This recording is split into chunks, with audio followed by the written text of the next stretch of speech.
When your time comes, as it does for everyone, will you stay ahead or come? When your time does, as it does for everyone, will you ride until you come? Looking right at you, my back's against the wall.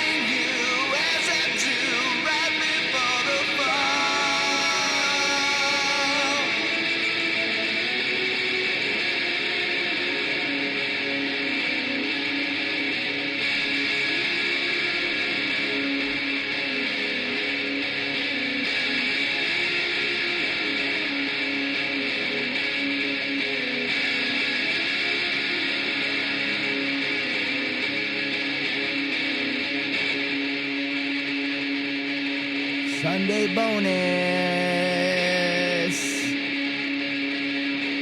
Sunday bonus. Sunday bonus stream. Tape in the building. You love to see it.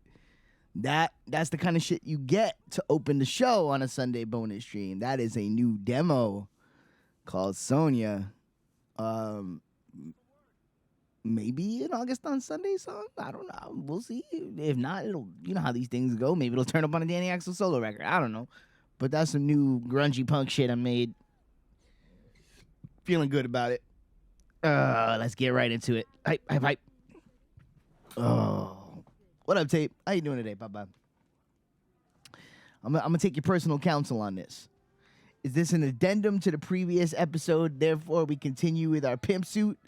Or is this a brand new encounter, thus warranting an entire outfit change? That's the question.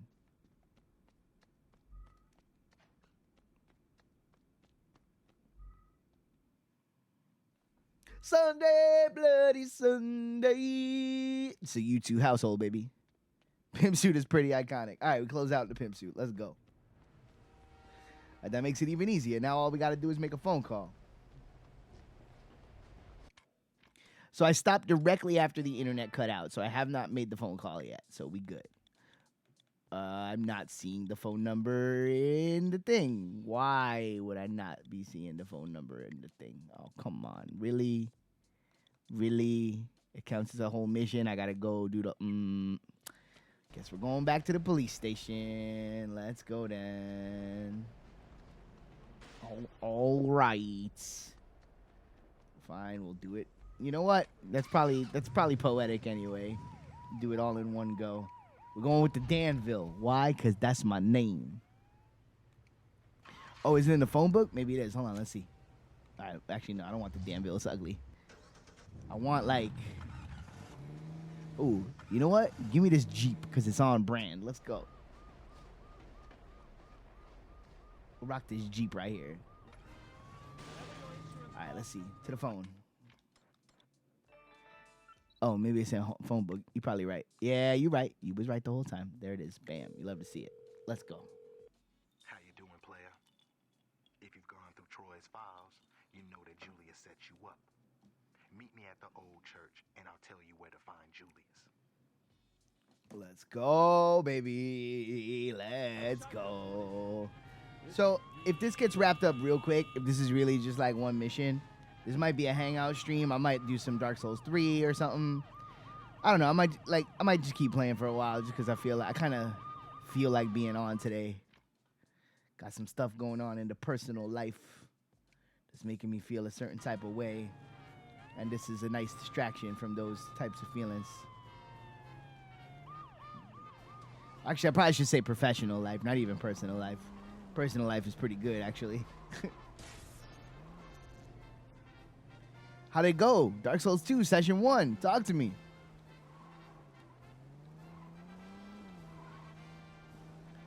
Did you love it? Did you hate it? Did it feel weird? I'm sure the combat felt weird. Everybody feels weird the first time they play Dark Souls 2.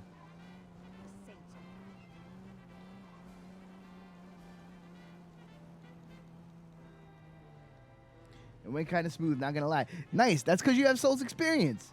I played Dark Souls 2 because when I got into the series finally, I couldn't. Was this here the whole time and I just missed it? That's crazy. When I got into the series originally, like your moves had no impact. Yep, you got to raise that adaptability stat. Just keep raising that adaptability. It's always gonna feel a little weird because it's just the least good feeling of all the games. But I went into it right after playing Dark Souls 1, so it wasn't that crazy. I just definitely had gripes with the game, which I'm finding out now. The first time I played it, I actually did play OG Dark Souls 2 because Scholar of the First Sin on 360 is actually the same game. Your adaptability is already at 20. Raise that shit to 25, bro. You really you could take it to 25 and then you'll be okay to level up your other shit to what you want it to be. You know what I mean? And then when you feel like you've gotten a good amount of damage and you're cruising through the game, you can go pretty much all the way up to 38 on adaptability to get the most possible iframes. But 25 is a decent resting spot. Then it feels more like Dark Souls 1 at that point. All right, so what was I? Yeah, I lost my train of thought completely. What the hell was I saying?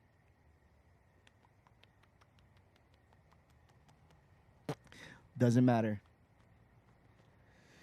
But yeah, this is more of I'm hanging out today. I'm not so worried about it. Which by the way, Tape, if you wanna jump in on this, you absolutely can. I'm very loose with the vibe today. I kind of need the distraction. Yeah, what's up, the church? This reminds me of, oh man, you know what this reminds me of? Weirdly enough, this reminds me of a spot in Godfather the game, which I really want to play that on stream. I might have to jump that up to the top of the list for games next. Did you peep Dynamite? I did not. See, I did not peep Dynamite. I want to play Godfather. I don't want to I want to do Metroid next. I don't know. I also feel like Godfather might not be a bad game to play with Tom, but I think he's burnt out on Wii controls, so maybe I shouldn't. Yeah, actually, I think I just convinced myself not to. All right, enough faffing about. Let's do it.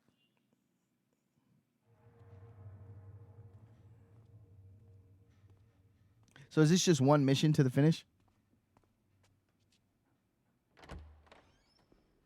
The fuck took you so long? You ain't Dex. Neither are you. You look different, did you? I didn't do shit to my hair. You pulling a gun on me? Well, I didn't have time to plant a bomb in the church, so this'll have to do. You don't know what the hell you talking about. Why don't you educate me? I don't gotta explain shit to you.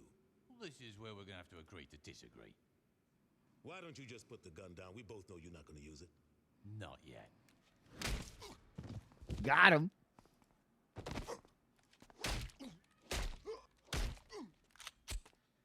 Stop! I never thought I'd see you beg, Julius. I'm not begging. I'm trying to talk some sense into you. I'm done listening to your bullshit. Put it together. Dex wanted us in the same place. Yeah, and why do you want that? Can we kill each other later?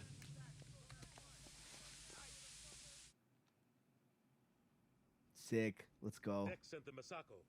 Looks like he means business. Defend the church. Oh, shit.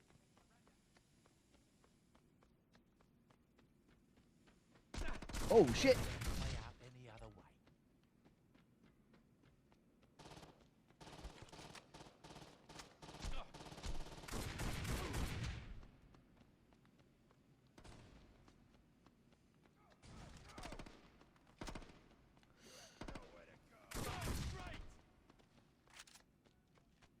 Grove Street. Spread yourself.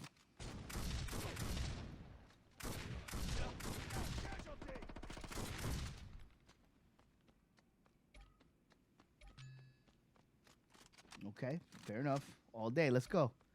Next. I see no reason to go downstairs. They'll come up.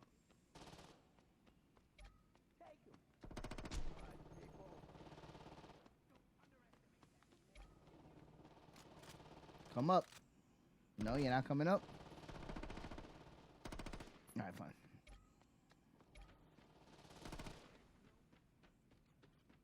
What up, dookie heads? Dookie party, dookie party, dookie party. Where? Don't play games.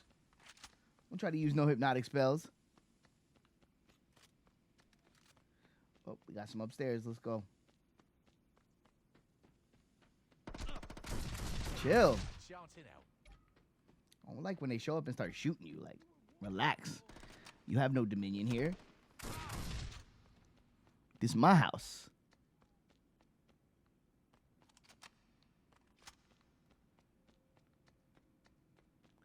Yeah, I will check that out as soon as I get through this.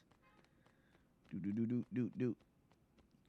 I don't know. I don't know what to play. I feel like I want to just like, because if this is it, I feel like I should hang out, play some other shit. I just don't know what I'm in the mood for. I just realized today really that I haven't done an actual like full Dark Souls 3 playthrough on this channel. I started one in the earlier days of the channel. Live reactions. Yeah.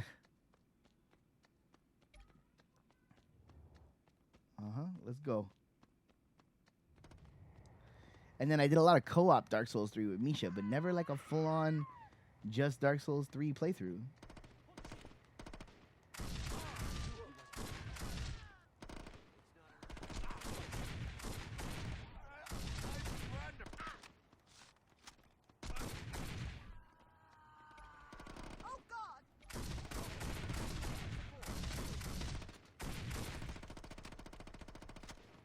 Anybody else? Oh, you Still got it. You want to play games. All right, now we defend the east side. Actually, why is this mission starting to ring a bell? Did they do something like... They probably did something like this in 4 also.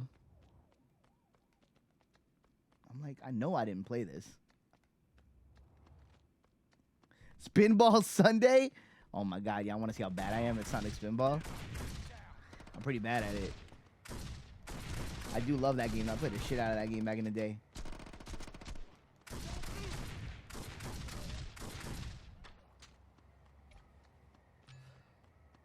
Like, that would be on my get the cart back list if I ever wanted to, like, get all my Genesis games again for the 3rd time.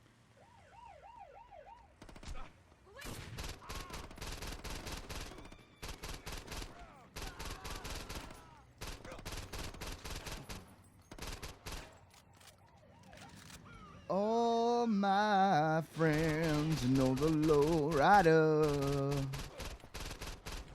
And the low rider gets a little higher.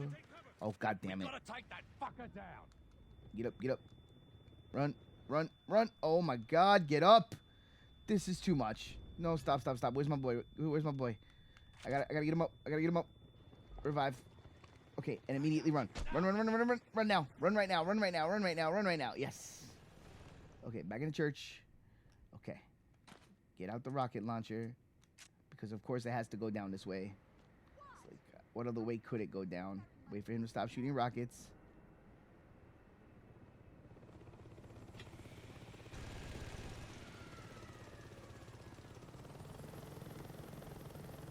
Go ahead, park yourself. I've done enough of this.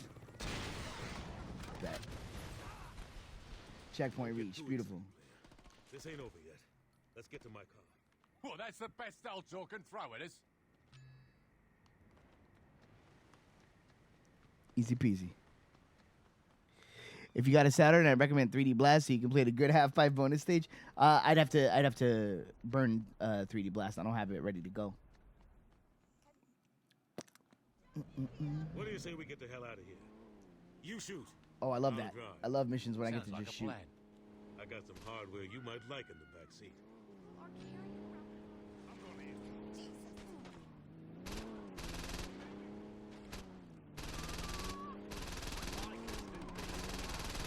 Let's go, Ultor. Remnants of Ultor.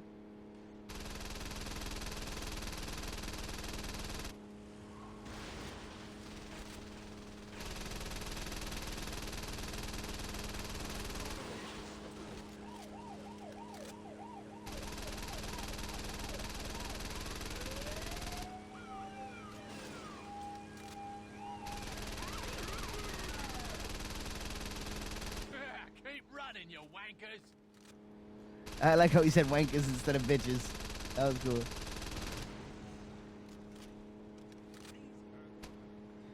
Keep it moving, keep it moving. Oh, that was a Mind keeping pedestrian. us from getting shot? Ah, I fucked up there. That was my fault. Fucking hell. Thought that shit was a cop car. Fuck.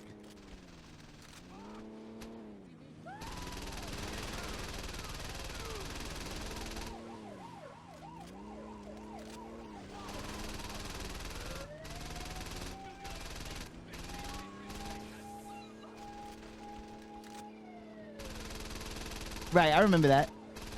I played a little. I played a chunk, a pretty decent chunk of Saints Row 3.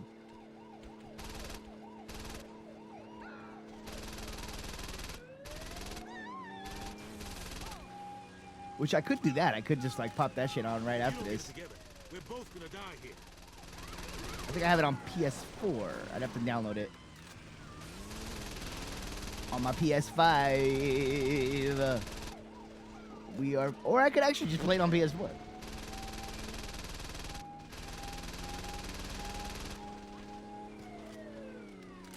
I found out today that Final Fantasy 15 runs at 60 FPS on PS5, and like I'm having to stop myself from playing it again. Is it too hard to drive the fucking car straight? Can I switch guns to my? Yeah, let's go. Cool. Oh, that's sick. All right, where's the helicopter? Oh, there's more than one. Oh shit. Okay, I need some coverage. Pepperidge Farms. Pepperidge Farms. Yeah, I felt that coming. Don't die. Don't die. Live. Live. Hide. Oh my God. Use the wall. Use the wall.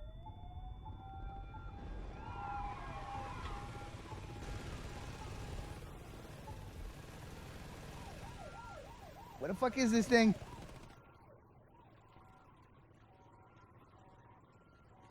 Behind me, apparently. Oh! Well, that's death. Wow. All right. All right, then I'm playing around right now. Fair enough. Let's go. You didn't think it was gonna be that easy, did you? Is it too hard to drive the fucking car straight?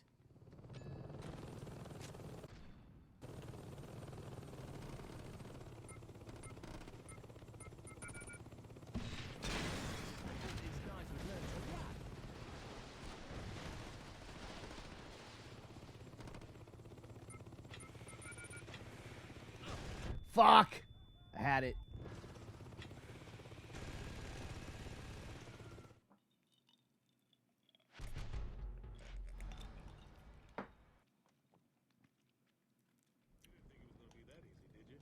Is it too hard to drive the fucking car straight? Okay, let's go. Oh shit, I'm an idiot. Focus, get him. Wait, why didn't it? Oh, I should have locked on. What the fuck?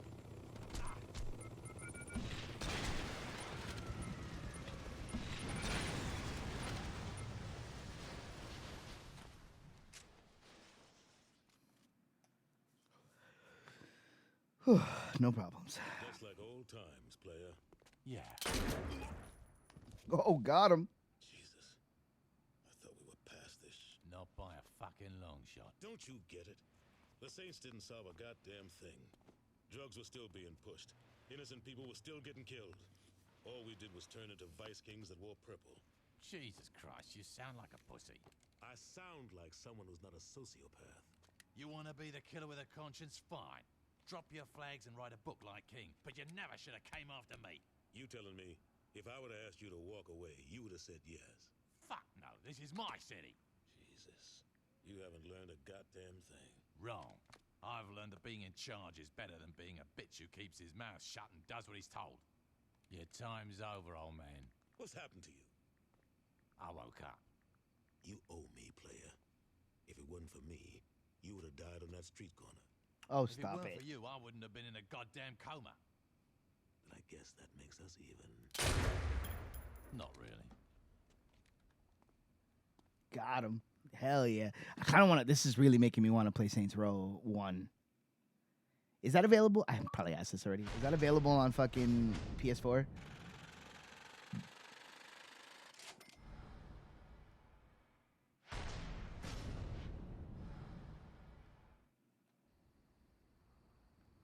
I can't tell if it's menopause or Nice, man. That's it, huh? Anything else? That was a cool cutscene. No, so I got to get it on Xbox. If I could get it from the, like, as long as it's available backwards. Yeah. That was Xbox, though, right? Not 360. That was OG Xbox, I believe. That's it? Okay, cool. I mean, that was dope. That was rad. That was a rad finish. Nice. Hell yeah. Game done. Dunzo Magunzo, you love to see it. Hell yeah. Feels good. Let's look at the completed map. Hell yeah. Look at that. Every section is ours. You love to see it. We did it. We bought all the property, I believe. Right? I don't think we left any yellows unbought. I'll do a quick sweep just to make sure. We didn't 100% it, obviously. I didn't do every like side mission, and I think there's still stores probably that I didn't buy, but I'm satisfied. I think we showed this game in a wonderful light. My updated feelings, as I kind of said during the credits, this game is an all-time classic, and it only enhanced during this playthrough. I love this game. It's one of the finest. Now let's watch this clip that Tape sent for me to watch. All right. Well, okay. Let's hit this. Let's see.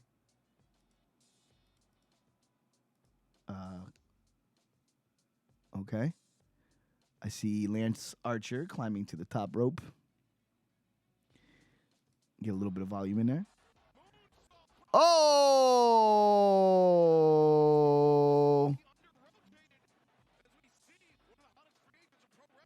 Yo, Tony Nese, what's up? Yo, your man brained himself. Is he all right?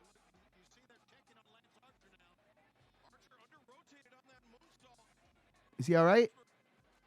Fucking hell. All right, hold on. Let me see that again. Fuck, dude. Last moonsault of your career, homie. Don't ever do it again. You don't need to do moonsaults. Like, this is one of those moments. This is one of those moments where I totally line up with Jim Cornette. Bro, you don't need to do moonsaults when you're fucking 300 pounds and 6'7". Like, you don't need to do that. Why are you gonna do that? All you did was brain yourself. Hope he's all right though. All right, there's only one proper way to finish this up. No! Customer you are trying to reach. No! I want a Shandy joyride for the finish. All right, we're gonna wait a couple minutes. Give me my privileges. Come on. I want to go on a Shandy joyride.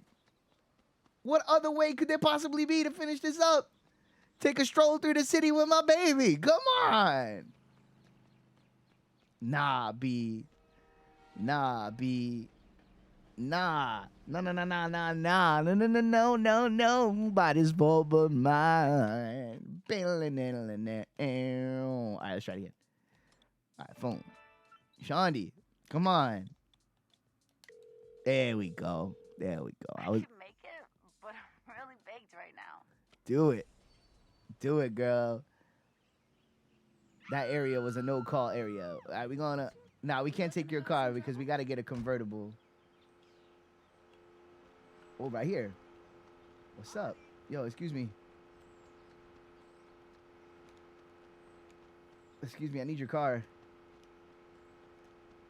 Excuse me. Yo, excuse me. Oh, no, I'm getting tired. There's no lights. Oh, man, that would have been the perfect ride. All right. When you're clear like me, you'll find no need. I don't remember. I don't remember what's a convertible. Let me use my phone. Phone. Homies. Stored vehicle delivery. I got your back. Oh, there's no way for me to know. I think the Danville was a convertible, as ugly as it was. Let's go. Yeah. Bring me to Danville. Let's go. Man, were you even trying? You're the real deal. You sacked the hell out of Joe. Yeah. Let's go, boys. Let's go. Here we go. This is the way to close it out. This is the iconic imagery we need. Me and baby girl. I wish this game had a casino. I would take it a gamble right now.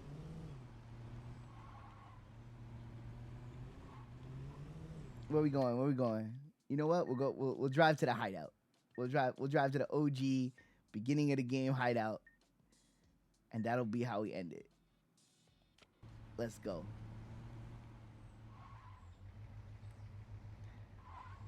A little joyride with the honey. How do I change the camera? Oh, you don't change the camera, right? That's the whole thing. It sucks because Lance is more capable of doing that moonsault. It was just one time he fucked up. The rotation was scary as hell. It's not about whether or not he's capable of doing it. It's about whether or not the motherfucker needs to do it. And he don't need to do that. Like, I don't know. Call me crazy, but I've always thought that the high-flying shit is the way for the smaller guys to even out the size of the bigger guys. You know what I'm saying? Like, yeah, bigger guys are crazy impressive looking and physical, and like you're like, wow, holy shit. But then the smaller guys can do the athletic flippy shit, and that's also like, wow, holy shit. I don't need to see I don't know. Like Brian Cage, right, does almost nothing for me because he's this big dude, but his moveset, like, he's not whooping anybody's ass.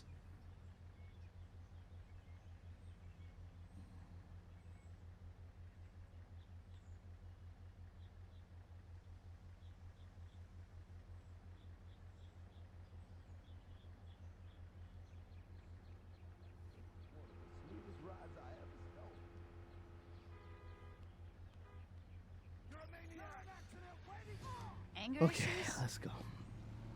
Yeah, like, I don't know. I feel like I don't want to see big dudes doing fucking flippy moves that barely make contact. I want to see big dudes smashing motherfuckers like, bah, you know? Power offense.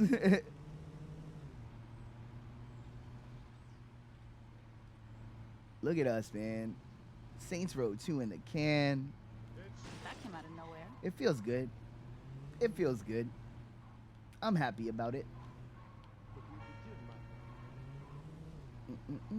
Oh, for sale. Let's buy that. Let's go shopping, baby. Let's buy some stores. You know what I'm saying?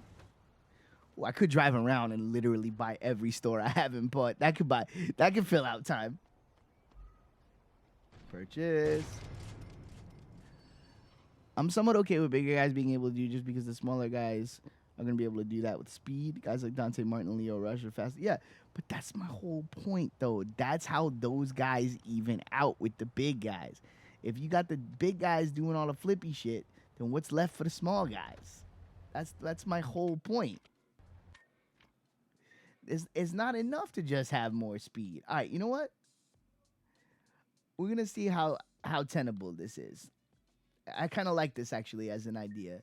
I'm gonna drive around and try to buy up all the property, and then we'll call it that. That'll be a stream. We'll call that a stream.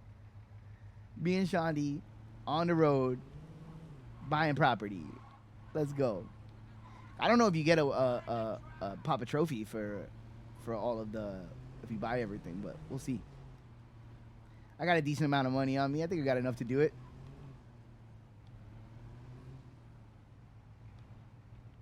And I'd also like to, at some point, buy every single clothing item, but I'm not going to go through all that right now. You know, we could walk. You know, Shandi, I don't need your sass, girl. I'm going to tell you right now.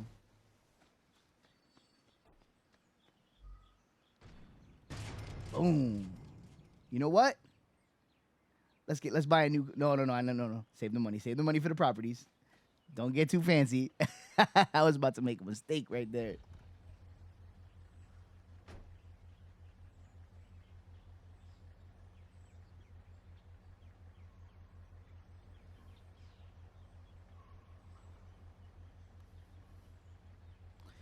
I'm biased just because my boy Bam Bam had no problems busting out a moonsault or two. Okay, yes, Bam Bam would bust out a moonsault, and it was damn impressive. But he was the only big guy doing it, and that was the only flippy move he was doing. You know what I'm saying? Well, unless you count his cartwheel. But, like, that Bam Bam was fine as the exception. You know what I'm saying? Because he was an anomaly. It was like, oh, man, look at this dude doing crazy little guy shit, even though he's huge. But when you get a whole roster of guys doing that, it loses its novelty.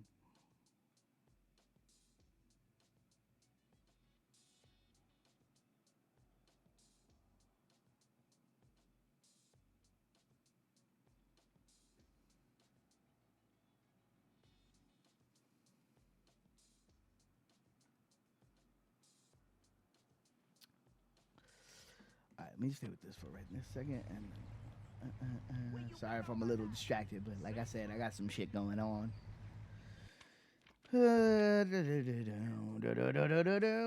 Can I buy this? I don't even know, but let's try. I don't know if you can buy the plastic surgery joint. Where's even the front door? Yes, you can. Oh shit, let's buy it. Come on, Shandi. Shopping spree. Motherfucking shopping spree. I kind of actually love this as a finish to the series. What an excellent on the fly decision.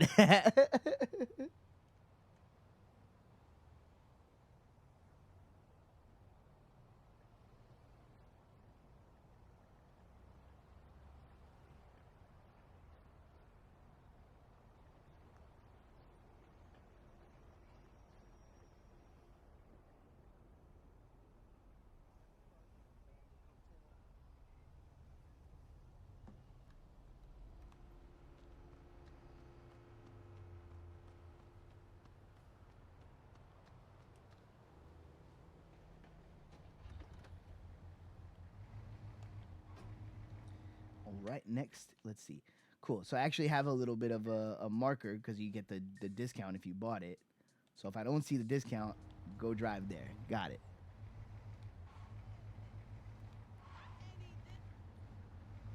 Oh, yeah. No, listen. Again, none of this is to cast dispersions on the athleticism. Like, that shit's amazing that these guys can even do that, you know? It's cool. And in that way, I understand wanting to go for it. But Lance Archer does a ton of athletic moves, you know? Does, like, flips off the top rope with the clothesline and shit. He does, like, mad cruiserweight type shit. Take it easy. Just one move is enough, you know? And I don't know. I know you know what I'm saying. I know you know what I'm saying, and I get what you're saying too. I think it's a philosophical thing. I think philosophically, I'm just a little more old school when it comes to shit like that. Cause I could go for a motorboat on those. You get back here in a oh my god, damn homie. All right, how do I get in here? Yeah, let's go, boys.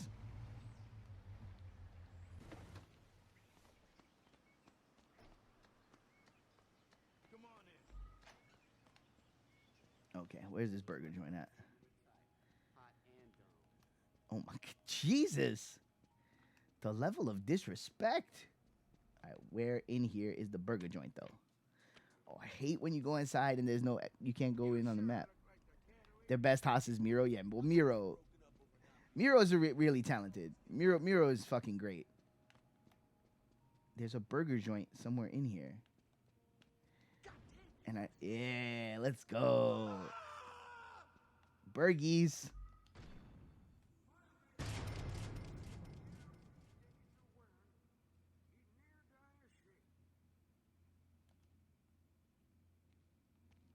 You sure look like the cat who ate the canary.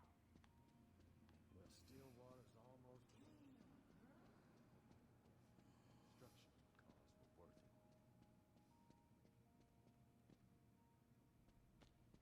I couldn't get no sleep with that fire blazing outside my window. It's so funny to me though that took a retool to get him to. Like that should have been his fucking gimmick from day zero. Like I don't understand. Why would you bring him out with comedy and like video game shit? Like obviously being, you know, the lover of video games, it ain't about that, but I don't know, that should have been the most obvious. Set my man up like a monster and watch him do monster shit. Oh, I see. It's not gonna give me destination until I'm on road. Oh, that was cool. I didn't know that led right here. I think I'm having a heart attack. Relax. Everybody relax.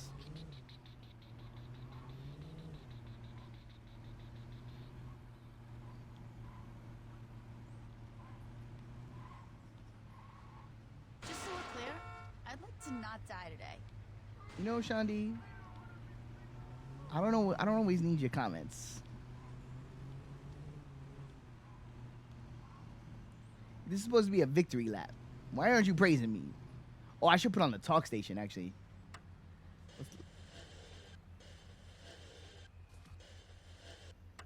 What's the talk station in this one?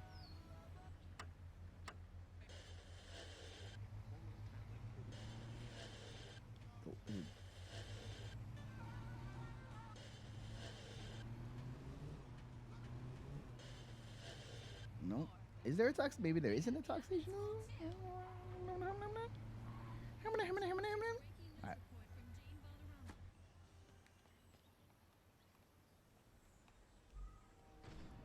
Freckle bitches.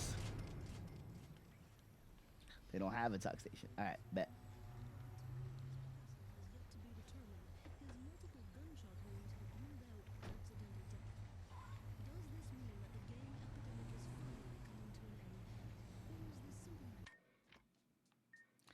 Next. Oh, forgive and forget. I don't know if I can buy those though. I mean, it is green. Nah, it doesn't look like it. Right? Don't see a purchase sign. Nope. Okay. Next. Gun shop. That I don't even know if I ever went to this gun shop once in the whole playthrough. That is not centrally located at all. That is if you know you're playing a good game when like my biggest gripe is the locations of the gun stores. You know? I'm like, I wish they, because I kept kind of having to drive out of the way to go to a gun store.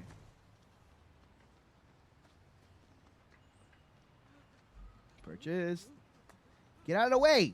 Don't make, I will kick you. I will, come on, move. Move.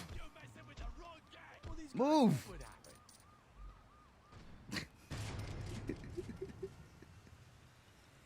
All right, that was a little hardcore, but you know, you got to do what you got to do.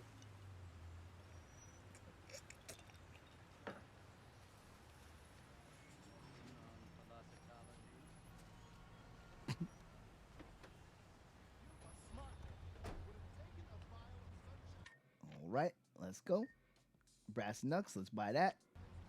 Just gonna systematically do this one neighborhood at a They time get for driving near us. until we get them all. Or until this runs out of steam. But it feels like a nice victory lap. And it keeps this a Saints Row 2 episode. And it actually is kind of soothing. Which is I kind of need right now. I'm feeling fucking weird. You know shit's rough when you gotta roll a bum for property acquisition. You know, it is what it is, man. If they wouldn't have done what I told them not to do, they'd still be alive. As Mr. Blonde once said. Stupid.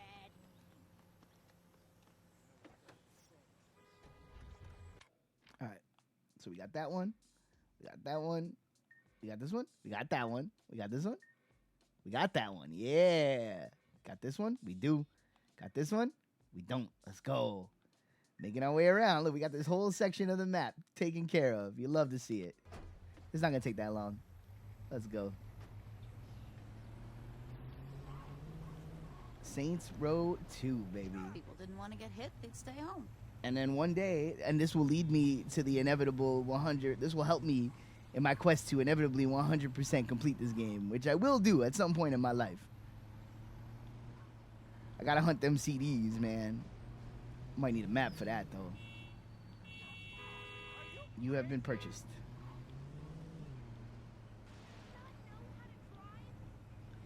I feel like there's just enough side activities and they have just enough levels that makes it feel worth doing to complete the game. If it was just a little bit more, I'd be like, yeah, I'm good. That there's such a sweet spot to that with me. Like, I don't have a full-on completionist mindset. I'm very like, if I'm into the game enough, sure. If not, nah, I'm good. But very easily I could be bumped off of that if it's just too much to do. Like, I'm completing Ghost of Tsushima. It's been taking me forever to play that game. I've been crawling through that game. But I'm having such a great time with it that it doesn't matter. It's like, I'll finish it when I finish it. I've been doing one island at a time, like the whole island before I move on with the story. And it's been a lot of fun. It's just like, and I just play it whenever the fuck I'm in the mood. Like, there are days where I get lost. I'll do like 4 hours of that shit or like play it for a bunch of days in a row. And then I won't touch it for like weeks. It's just when I get into it. But then by the end,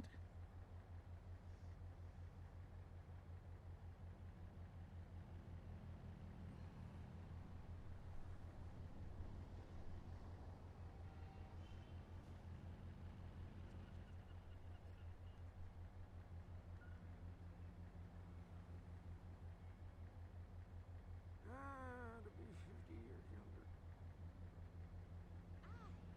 Beautiful song. Hear me sing. Project Fire was the best thing that could have happened to that shit.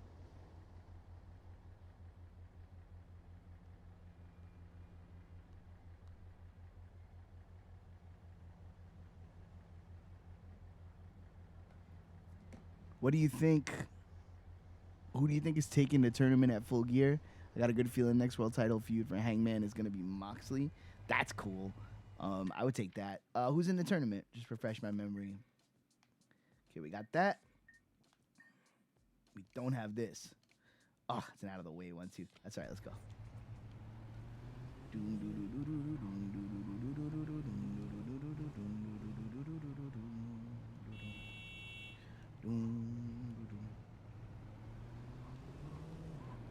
This is why I hate riding with you.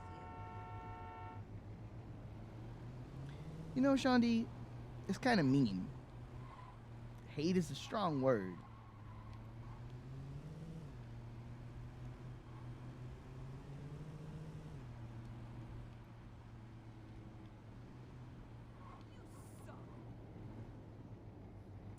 Moxley 10, Cassidy, Kingston, and Daniel Brule. Wow. Yeah, well, oh, I didn't even know I could buy this. If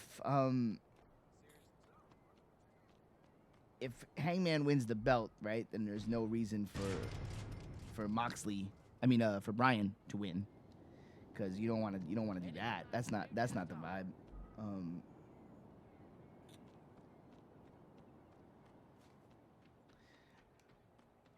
But then again, do you want to give Bryan any losses? That feels weird. Seems a little early for Bryan to be losing matches. But I guess you could find a way around it. There's always ways. Like, you could have him go up against Moxley and then have some sort of screwy finish to protect Bryan. Like, I don't think you should have Daniel Bryan taking a straight up pinfall loss to somebody for a long time. Oh, don't kill me. I shouldn't have done that. Oh my God.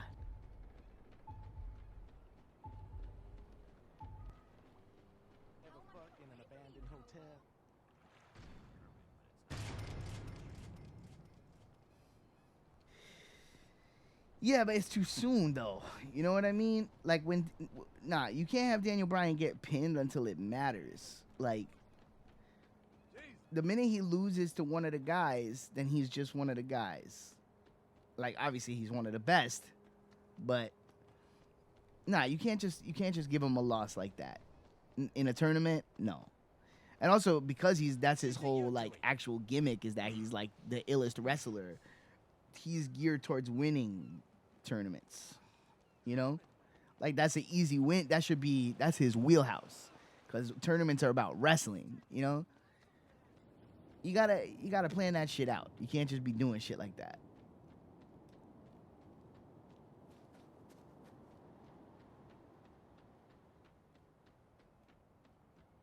Girl, you need to get a suntan, baby. All right, let's go.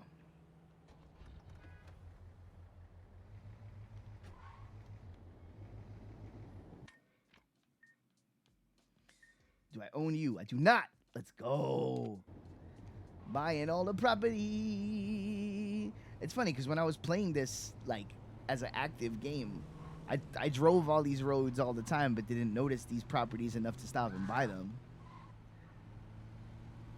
Now as a checklist, it's like, oh, look at all these properties I didn't stop to buy. I feel like this game does a good job though of putting like side content in your line of sight. Like, the tags are usually in places where you have a mission, so even if you don't get it right at that moment, you can go, oh yeah, come back over here and get that tag. You know, with a bunch still hidden around for you to just find naturally. Where is the entrance to this joint? Might need to get out of the car.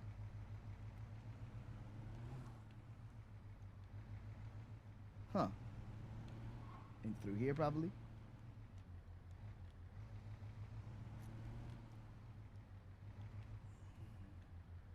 All right, let's park the car. Go on foot.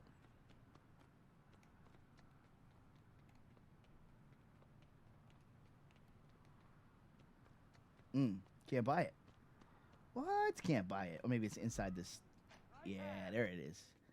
Aha. Interiors.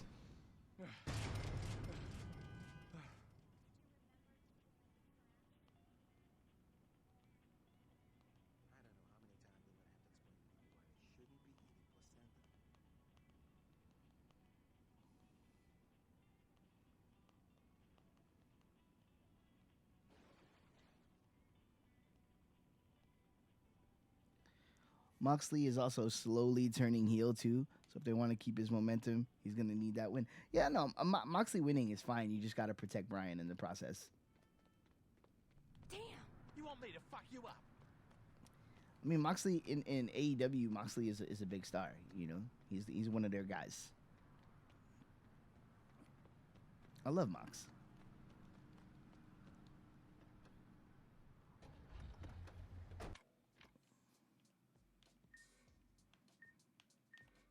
Yeah, and that's I feel like I have to like say that shit too. It's like when I talk about all this stuff, it's not to say that like such and such doesn't deserve it or whatever. It's more like just I don't know. There's like a science or an alchemy to pro wrestling to really make people into like superstars and characters that matter in the long term. And sometimes it's like that would be cool is not enough, you know? Like you gotta like think about the way it's all gonna play out. How And about we drive safely for once? okay, where the hell is another store that is locked inside somewhere? Let's go on foot. Is it down here? What the okay, horrific. Oh, it's in here. I like this. Stores inside of buildings that you can easily miss. Yeah, I'm buying you. What's up, homie? Gimme.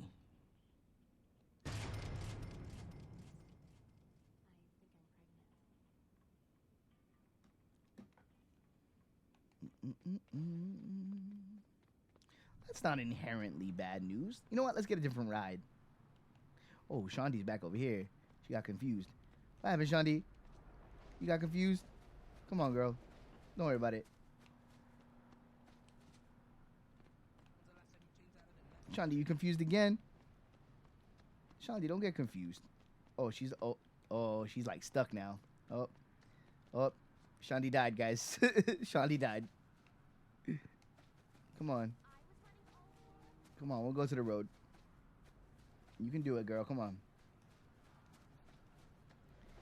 See, now there's one thing that they could fix with a remaster is to make these fucking your companion. Look, she's so dumb. She can't jump down. Oh my god. Let's call a car. Let's see if she'll get in the car. Like if they can make your companion character. There you go, baby. A little less dumb, that'd be great.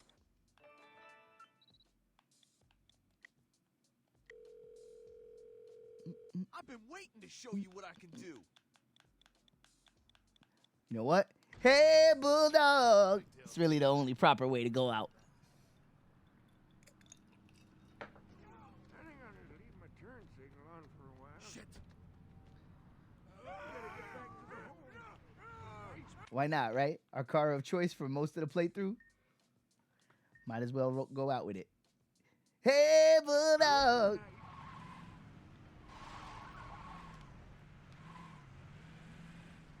And it's fast, too. This is the best car in the game. Come on. You get the free turret gun. And it's fast.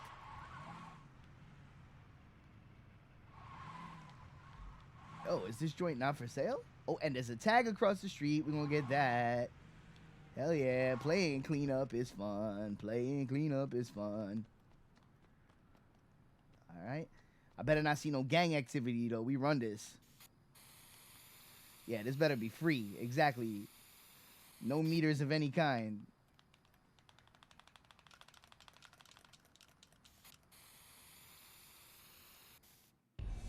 Boom. 19 out of 50. Yo, we getting close to halfway through those tags. You love to see it.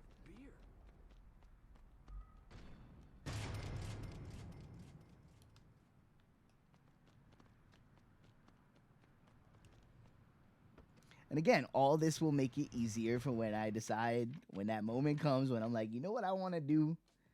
I want 100% Saints Row 2.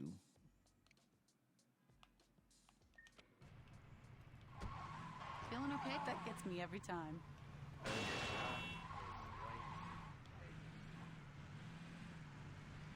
Hey, Bulldog.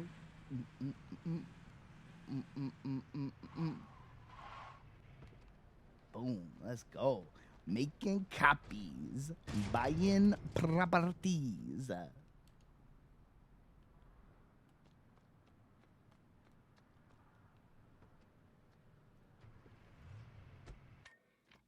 Hey, Bulldog. Okay, it's not gonna get out of my head. Okay. Let's map this out. So we did all of this. We're already almost done with the first fucking half of the map. All right, we did all of this. So I still have to get some down here. So we could go all the way this way and then loop around, because then that will take us to bridge back over. and get these last couple down here. That makes sense. Yeah, we'll do that. All right.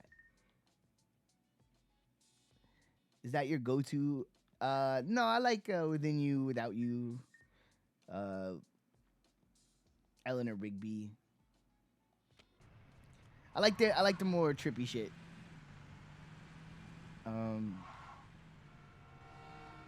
You know, Helter Skelter. That's a vibe.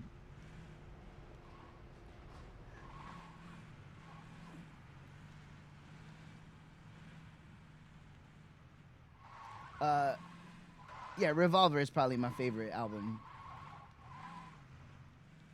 That Rubber Soul Revolver era, that's the coolest shit, I think.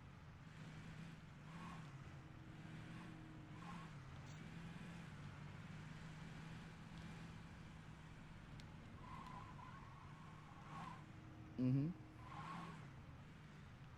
Yeah, well, and I have to respect that era because the offshoot of that era and the things that it inspired are that's some of my favorite music.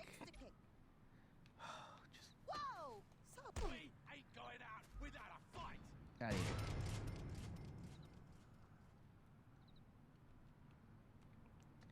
How do you feel about the Stones Sergeant Pepper attempt You really don't like people, do with you? Satanic Magistries?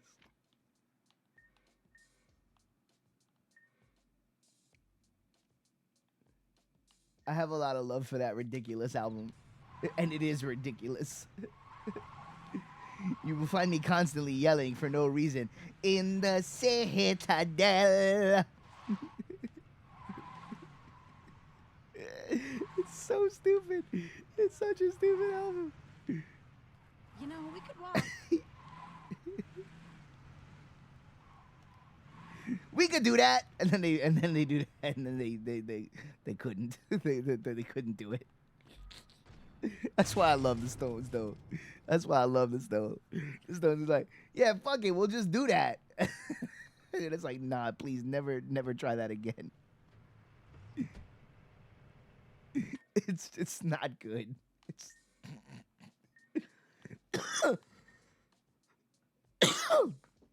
But dude, that's what I mean, though. That's why I love the Stones, because they stupid. They do shit like that. There was no reason on earth to do that. What would compel you to think that that was a good idea? All right, got all of those. Do I got this one? If I got that one, I'm good. Oh, motherfucker. All right, I don't got that one. All right. Gotta go out of the way to get this one.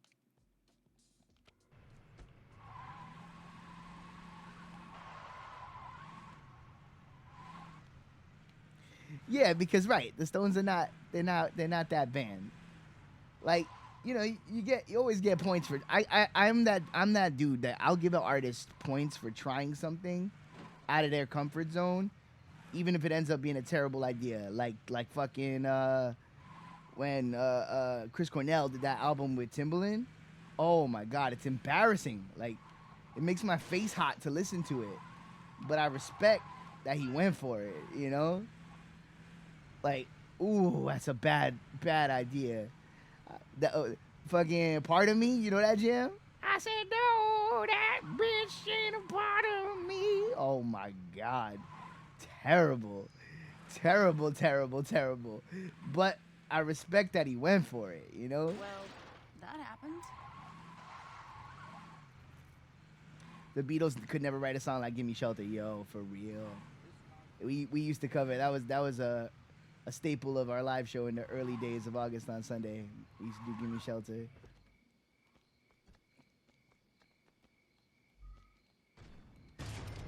We had a good time. We covered plenty of the Stones over the years.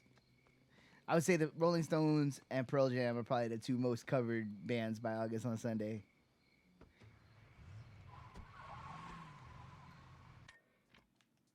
With a personal favorite, we had like a cool combo homage type of deal where we did a cover of Just Like Heaven that was equal parts Cure and Dinosaur Jr. And I really liked that version that we did. In general, I like the way that we chose to do cover songs in August on Sunday. Because we would definitely make them our own. We wouldn't play like stock versions, Always you know. exciting when you're driving. Part of that is by necessity because I can't really play like other guitar players. I can really only Jeez, play take like it myself. easy. I'm not an emulator at all. I can't play anybody else's licks, man. I only play my own.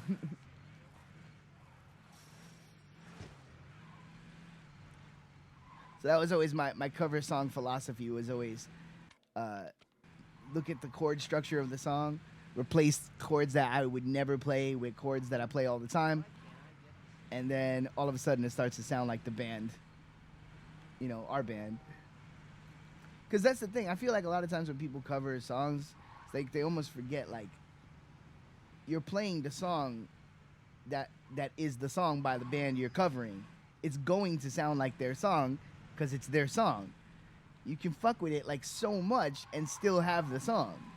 As long as you're playing the parts in the order and sequence that they go and singing the lyrics, everybody's going to know what you're playing.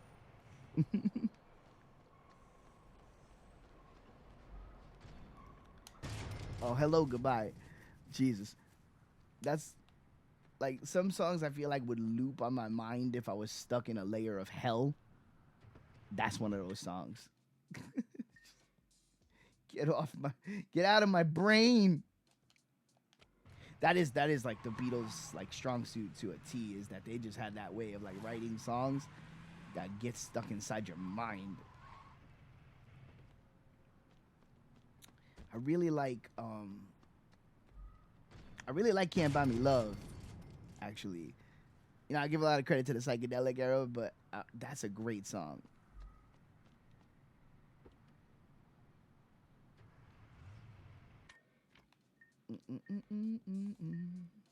Purchased. Can't purchase, forgive and forget. Purchase. All right, I think I'm done with this whole side of the map. Let's see. Well, got it. I'm gonna check every single one right now just to be sure. Boom. Done. Got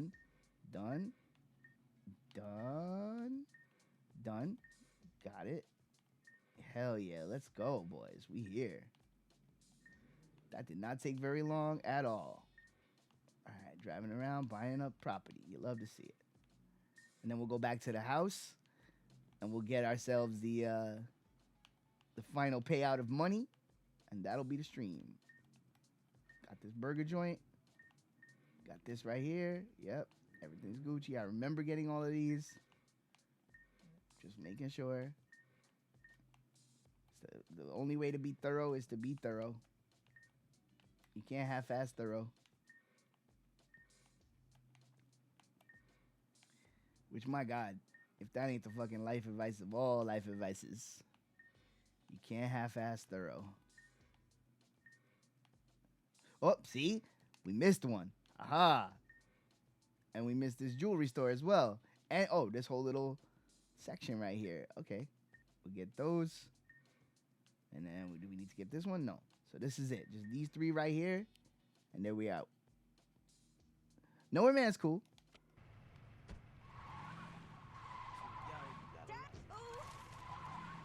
It has that like Beatles sing-songy rhyme thing that I'm not crazy about, but the lyrics are so morose that I like it.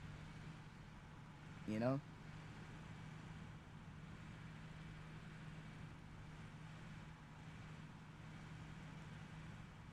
Also, let's save.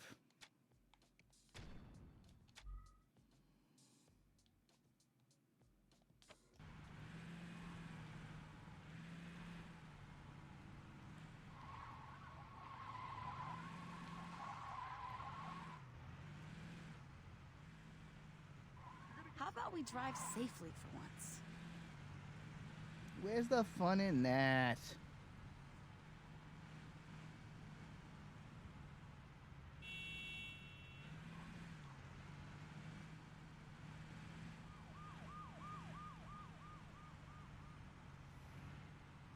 Well, that's cool. I'm not walking here or anything. Cool. All right. Give me this. Oh, we never shopped at the store for sure. Oh, no.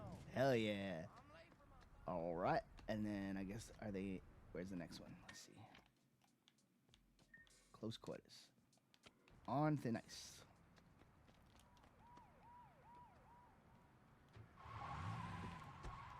You know what, Tape? I want to throw this question back at you though.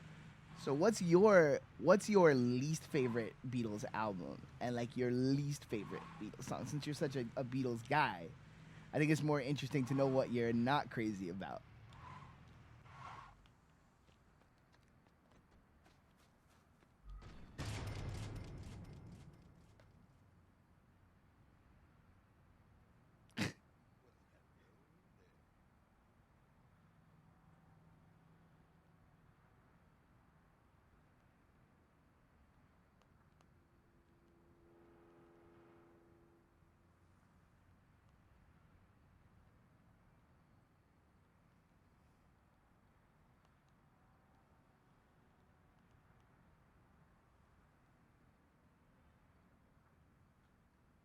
Least favorite song, least favorite album, Beatles for Sale.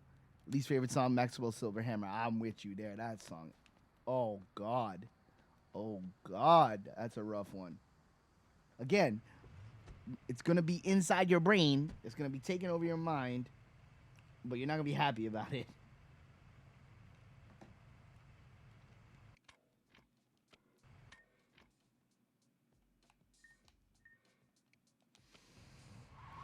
Feeling okay, boss?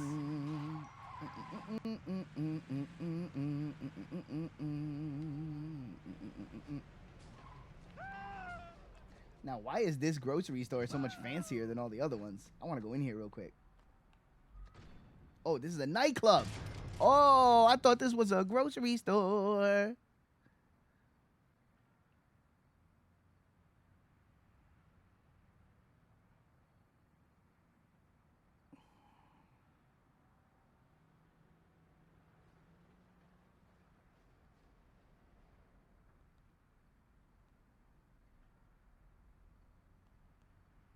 Listen, I may be married, but I'd like to make you an offer.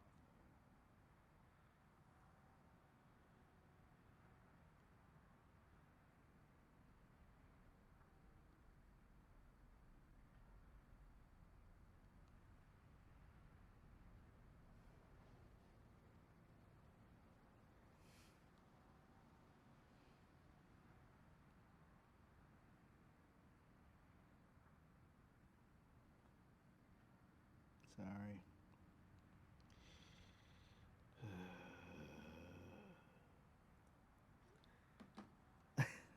The motherfucking doom chain. You know what I'm saying? When something's going on and news starts to get around, and you gotta like get the text messages and let people know that everything's cool. It's like, yeah, everything's cool. It's just just some reality shit. It's all right. Not gonna talk about it in specifics right now. Give it time to breathe and figure out what the hell's going on, and then go on from there. But shit's happening.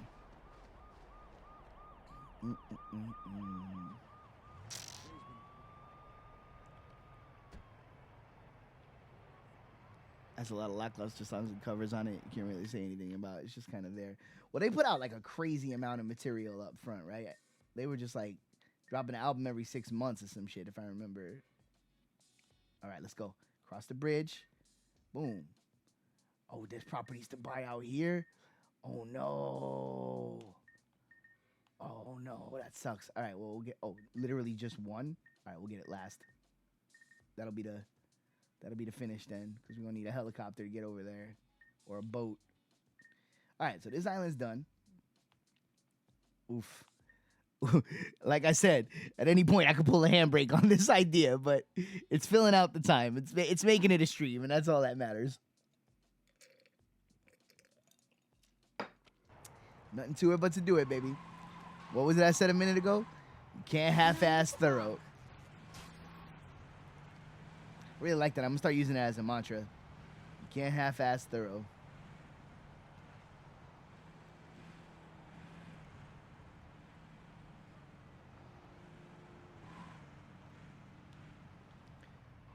Oh, avoided the crash with skillful driving.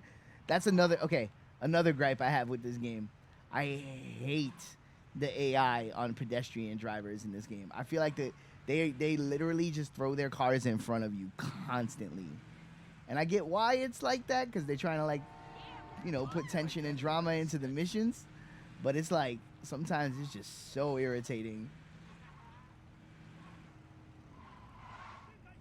Drive your car.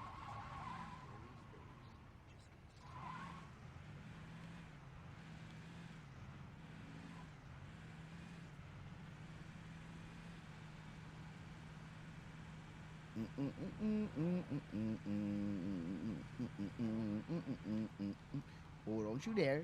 Yo, you supposed to signal before you change lanes, homie. Fuck you think this is?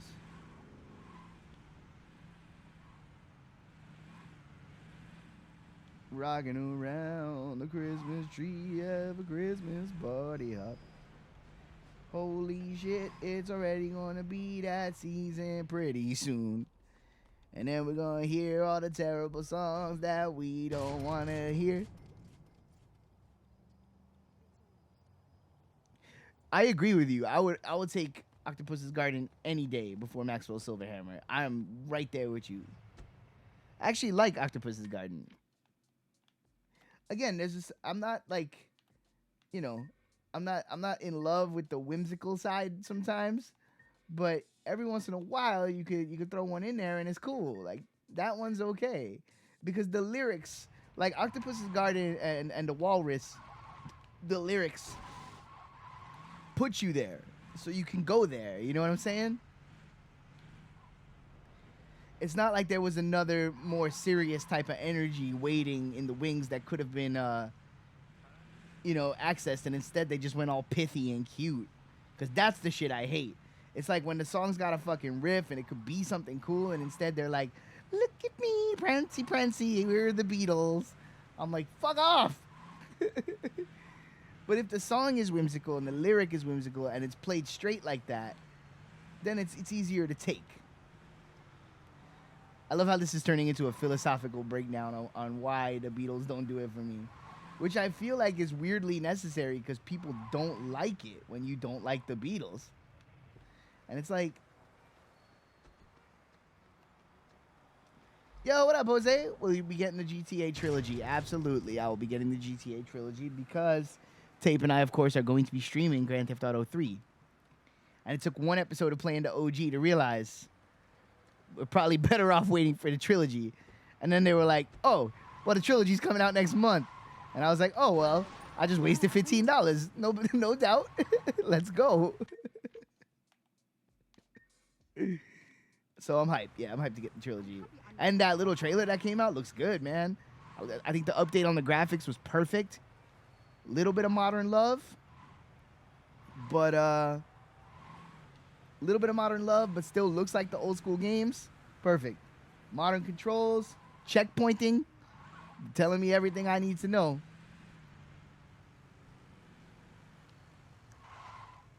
So to fill you in, Jose, since you just got here, we finished the game, we finished the epilogue, and now I'm just running around buying all the properties, and then we're going to call it a day on this game. Hell, even my 3-year-old changes her clothes more often than you. Damn. Fuck out of here. I'm wearing my pimp suit. All right, let's see what's over here. We got this?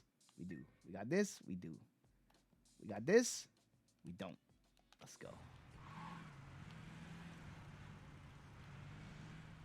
Radar love.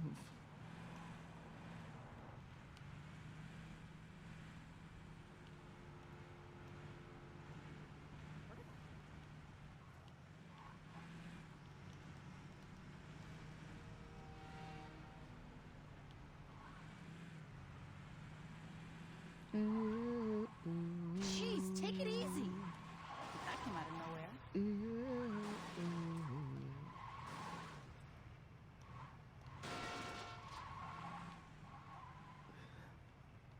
Ironically, the chat we're having reinforced by I go Beatles over Stones. Oh, please elaborate, my friend. Not that I'm surprised by that statement at all. You are, in fact, a Beatles guy.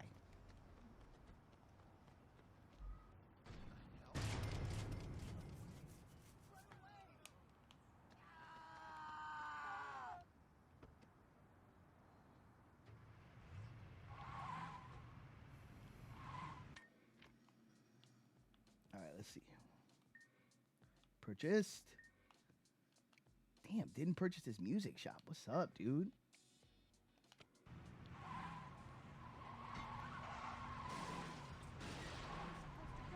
Got that one. Hope they're insured.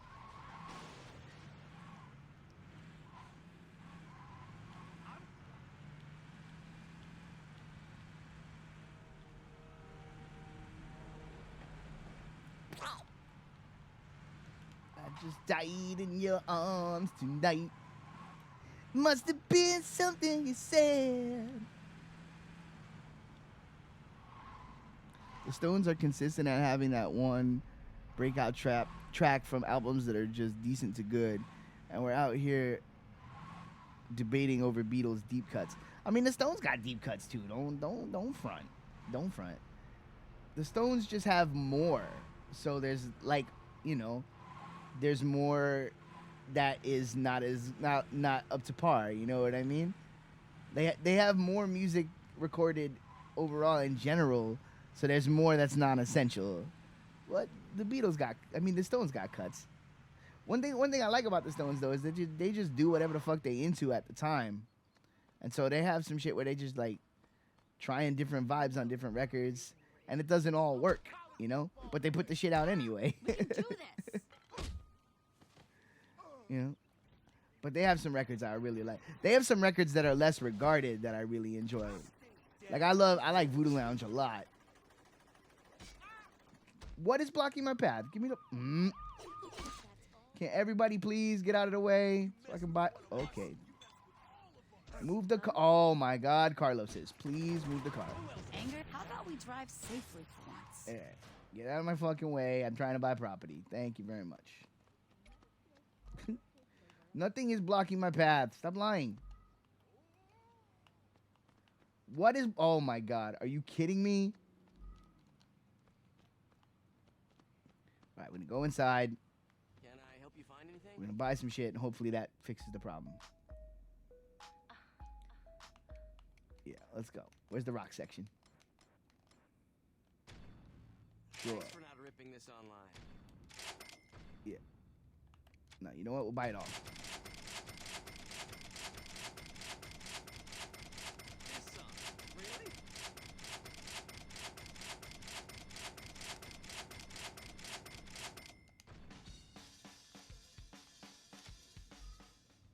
Cool. All right, now we come outside. Nothing is blocking the way. What are you talking about? Oh, all right. Where's the car? Let's drive around the block.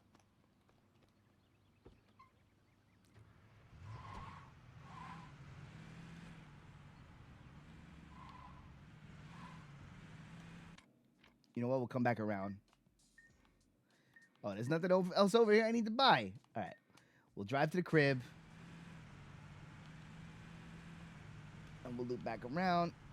Feeling okay, boss? I'm fine. This thing is just being stupid. All right.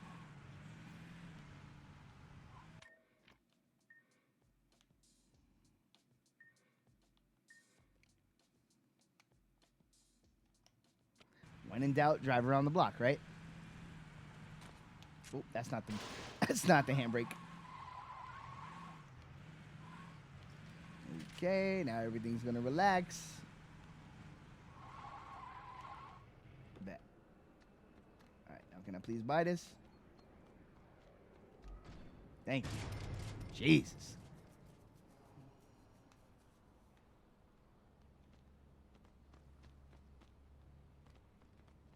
Mm-hmm. Yeah, man. Well, that's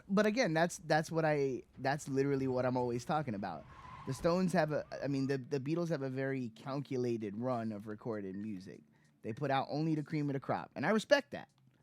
But I'm just more interested in a band that throws it all out there, warts and all.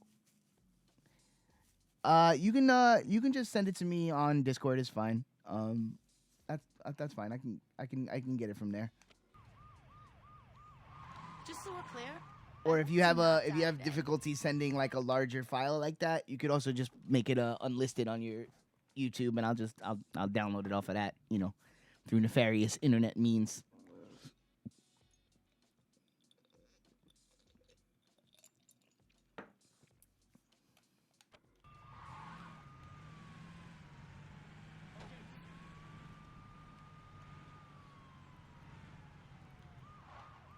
Thanks for stepping up, guys.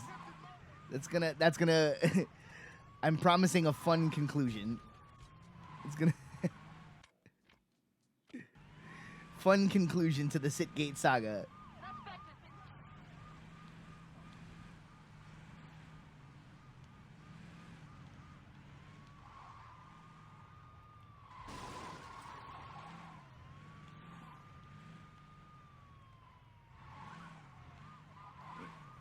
You know, we could walk.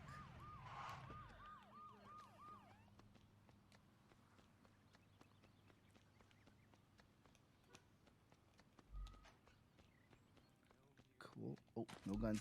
Put the guns away. Yeah, let's go, boys. The Stones had the benefit of Jagger and Richards being 100% collaborative. Yes, it's true. It's true. And Keith Richards, man, he's a little bit of a slept-on songwriter. I feel like which of course is weird to say, them being such a giant successful band, but like the Winos are awesome. You know, like he's written a lot of cool songs. He's a little underrated. Like You Got the Silver is one of my favorite Stone songs. I love that song.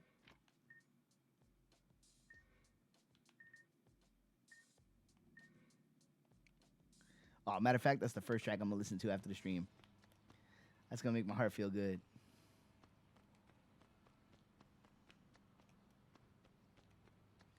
Tell me, baby, what can I do when I get hungry and thirsty too? That's what they get for driving near us.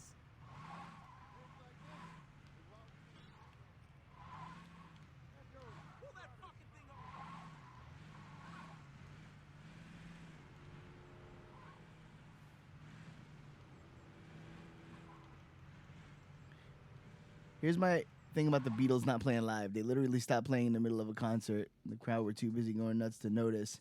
And they were like, what's the point in playing? And you know, I kind of get that. See, no, I have none sympathy for that. None sympathy.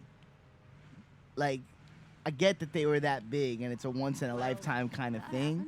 And yeah, maybe you got to dial it down for a little while to calm the hysteria.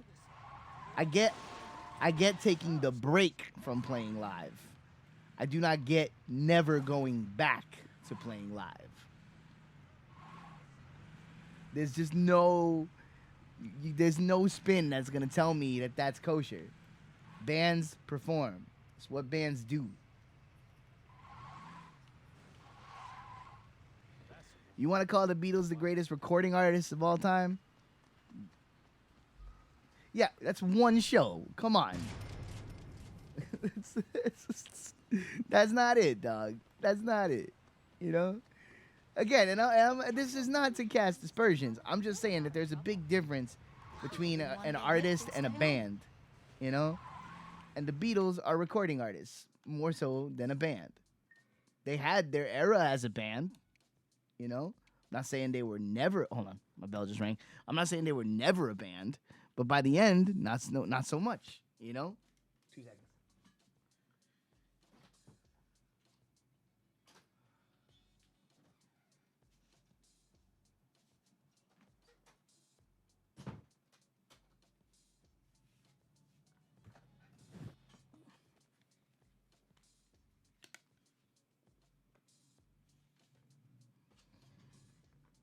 Greatest recording artist and live artist of all time is Michael Jackson. No one comes close. I mean, that's one of the people who has a claim to that title. There are not a lot of people who can actually claim that title and be okay, all right, and be taken like seriously as a legitimate contender to that throne. But Michael Jackson is absolutely one of them.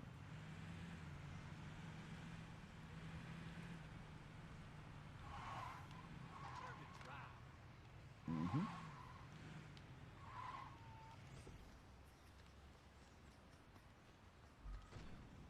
See, and Michael Jackson was on stage right up to the fucking end. which I love that This Is It documentary. Oh my god.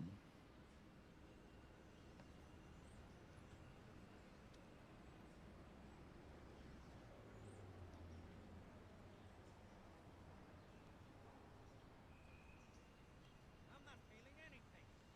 I think I got ripped off. That fire had been downtown instead of in the projects. It would have been put out in minutes. Accused of racist.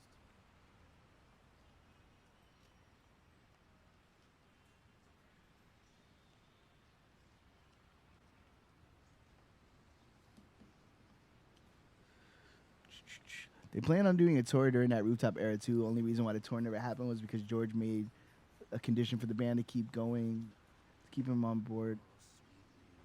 Wait, the only reason why the touring never happened was George made that a condition for the band to keep him on board when he was halfway out the door. Well, I mean, listen, it doesn't matter what the factors are that make you not do it. Not doing it is not doing it. CCR and the Beach Boys. Oh, that was a big sneeze. The CCR and the Beach Boys, huh? All right. Sean really likes the Beach Boys. I fuck with CCR. I think they're cool. That's a cool band.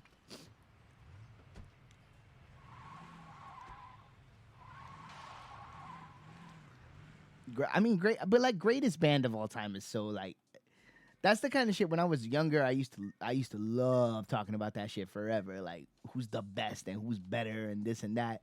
And as I've gotten older, I'm like, man, name a band. There's somebody out there who thinks that they're the coolest shit that's ever existed, and there's somebody out there who thinks they totally suck. And that's just how it is.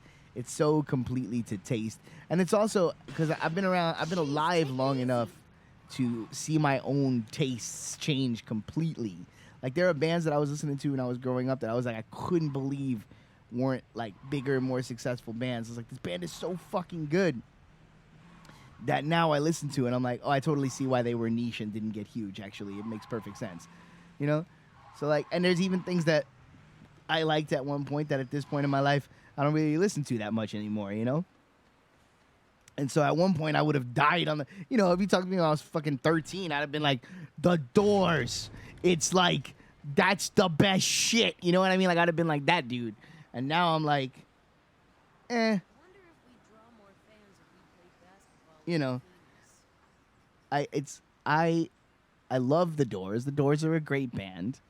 They're nowhere near for me on the top now. You know what I mean?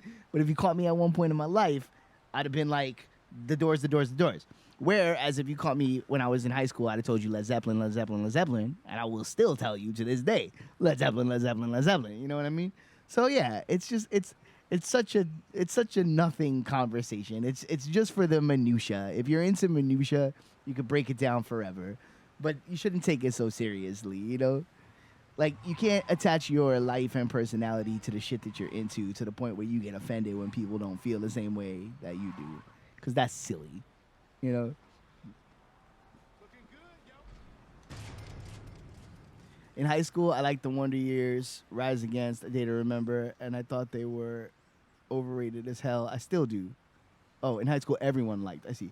Actually, I can't stand A Day to Remember. I don't really even know most of those bands, to be honest. I couldn't tell you what they sound like.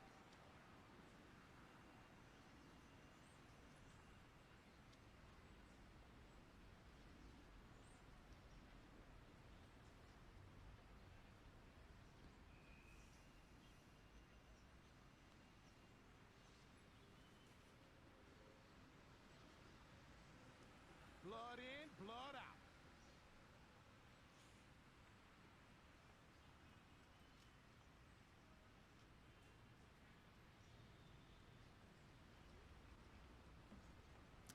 You come to the Doors for Jim Morrison being a weird motherfucker. You stay because you realize he's the weak link in the band, and Ray Manzarek kills it on the keyboards. Yo, I love that you said that, Tape, but I'm even going to go one further and be like, when you spend enough time with the Doors, you go past Ray Manzarek, and you end up on Robbie Krieger, who is really the gem in that band.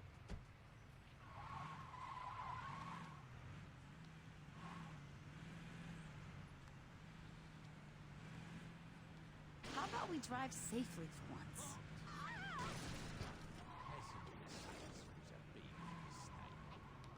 Like, the word underrated gets thrown around a lot.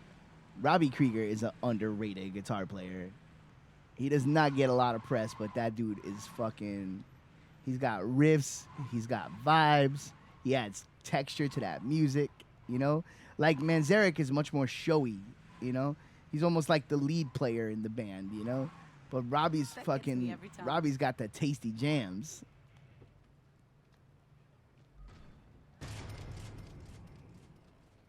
I grew up in Sunny Bay. I grew up in... Supposed to grow up right in a city filled with loose women. Street racing punk!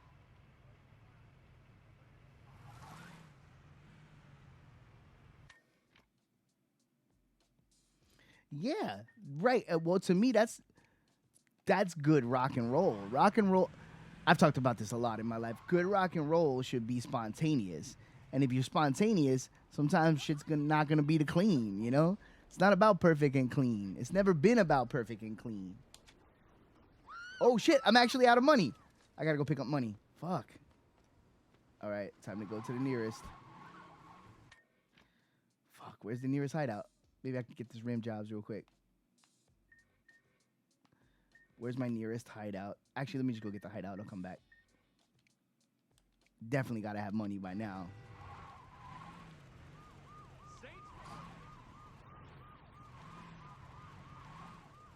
Robbie is the George Harrison of the Doors. Yeah, that's true.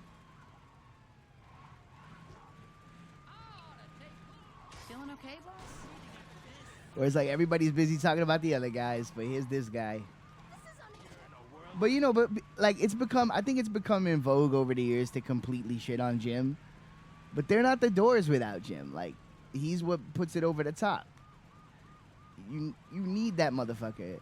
Like, when I envisioned August on Sunday, Steve was supposed to be the front man because Steve was that dude that would wear feather boas and like be a rock star, you know? And I am very much not that dude. Like, I am very much like a heart on my sleeve kind of guy, right? And I always wanted me to be that guy, but I also wanted the band to have that dynamic of like fucking rock and roll like that, you know? And so that's the way I drew it up on paper, was that Steve would be my counterbalance and we could hit both sides of the coin. Without Jim, the Doors are just like a really good bar band, you know what I mean? Like, you wouldn't go see them.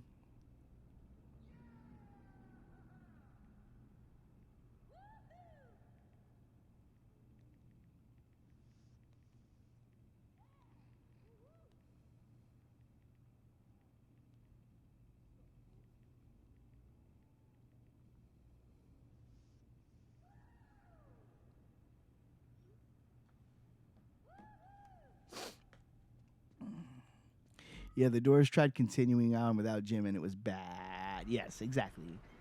And what else could it be? Like, again, they're good players, but good players is not enough.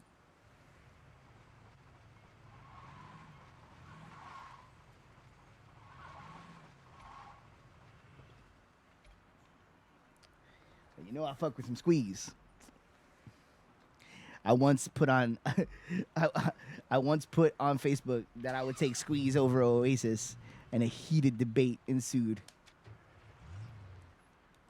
for which most people did not agree with me. But I got a couple heads in there.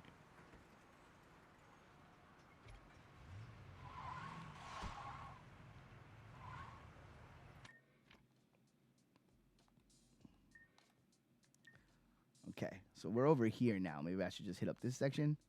I kind of want to go back to what I was doing. All right, where was that? They're nice. Let's just stay on the grid. Stay on the grid. And also that was 10K, so like it's gonna be one of the more expensive ones.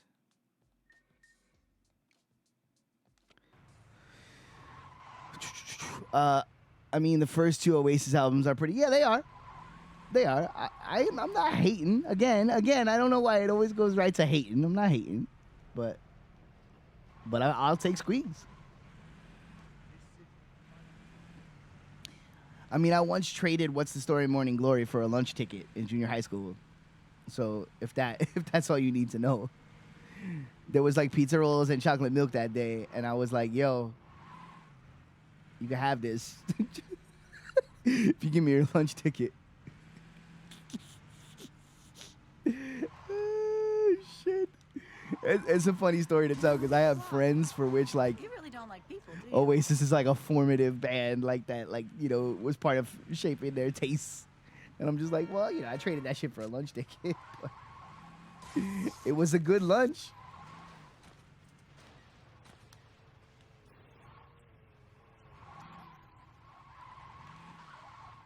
Oh, shit. Cousin Lodo in the building. Now, come on. Let's shake, cousin. And this one's for Tapeworm.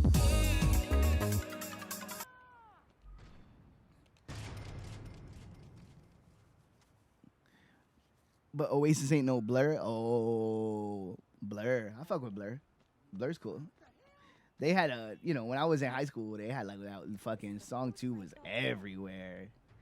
Which was cool because there was a lot of music to go back to and discover at that point, you know?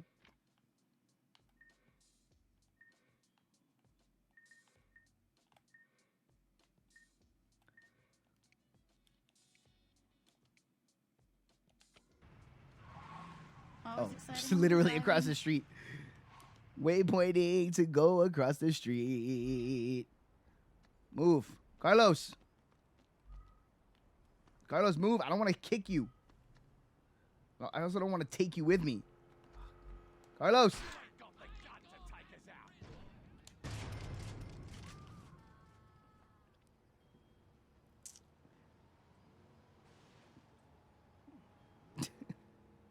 You're on the fence about the lunch ticket? Dude, it was pizza rolls and chocolate milk, though. Pizza rolls and chocolate milk. Come on. You gotta do it. It had to be done. I mean, you know, I like the song, What's the Story, Morning Glory. You know, that shit's good. Yeah. You know, one verse. A song with one verse that manages to be dope. You gotta respect that. That's hard to pull off.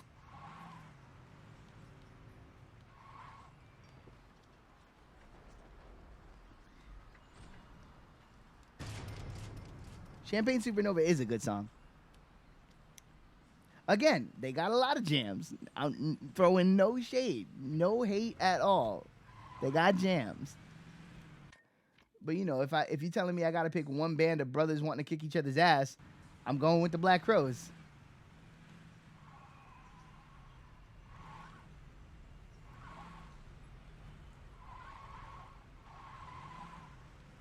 Even though I'm not particularly happy with them right now, but that's all right. I'm still gonna get the new record like an eager. I'm gonna lap it up like an eager puppy.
You never really got into the Black Crowes? That's probably because, you know what? A lot of people that never got into the Black Crowes is because they didn't vibe with the energy of Shake Your Moneymaker, and then never went deeper.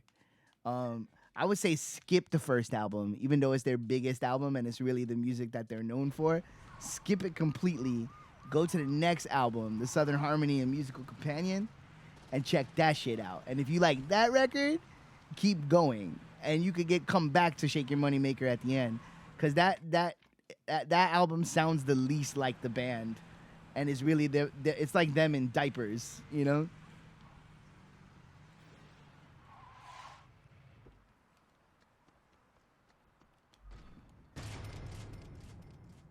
Let's go. I don't know if we're gonna have enough money to get everything, to be honest, but that's all right. Like I said, oh shit, I'm already at an hour 41. We'll hit the 2-hour mark and see where we're at. This turned into a nice little bonus conversation. You know, it's accomplishing what I wanted to accomplish, making this feel like a full episode, and celebrating this game, which I love. I only heard the cover of Hard to Handle. At least that's all I can name off the top of my head. See, that's what I'm saying. Like, that's fucking nothing, bro. That's nothing. Like, that's not even indicative of their sound. You know what I mean? Like, that's just them doing some Otis Redding. Like, Well, that happened. yeah, man. Check out their second album. Like I said, check out their second album. If it's not hitting you, then it's not hitting you. But if it is, then I say keep going from there. They're a greasy fucking band, man. A lot of incredible guitar solos. A lot of emotion in that music. Just really, really good stuff, man. Great singer too, which you can never underestimate the value of having a motherfucker in the band that can straight up sing.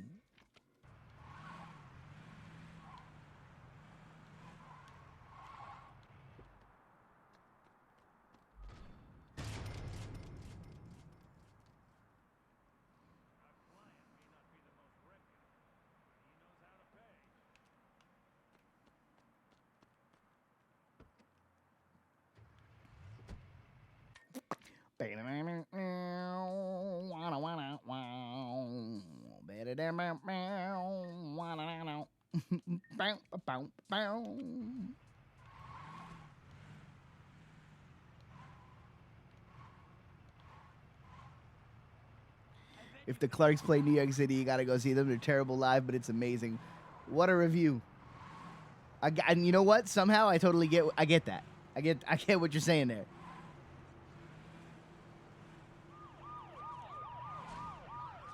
I'm going to a show next week. I'm super hyped about it. I haven't been to see a band in a minute. Jeez, take it easy.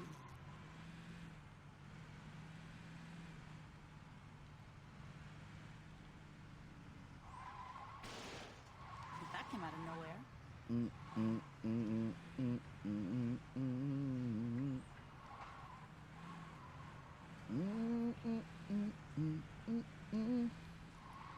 I'm gonna do some DJing soon on my Discord channel. I feel like it's been a minute. I used to do the Hit and Red for the Patreon, and back when Steve had the actual, like, when we were trying to do a radio network where we just had like a 24-hour radio station that you could just dial into, like on the internet, and we had different shows. One of the shows I used to do on that was called Hit and Red, and I would just spin records and talk about bands and shit. And I really like doing that, so I haven't done it in a while. I'm gonna just do that shit on the Discord soon. I'll throw a shout out when I'm gonna do it.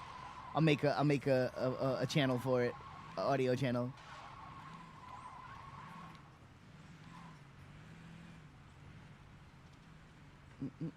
It'll be good.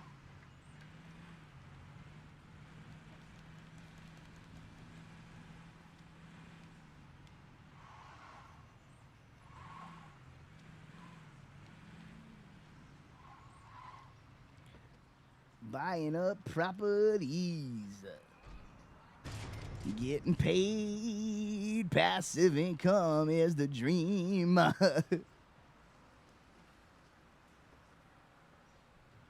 It's like fat mid-'80s coked out Ultimate Sin era Ozzy Osbourne. So bad it was great. Or the Stone Roses at Reading Festival, where Ian Brown couldn't sing one note right. Or at the drive-in on Jules Holland. I love that fucking performance. So much energy, the guitar instantly goes out of tune, and the shit is just like a fucking shambolic mess.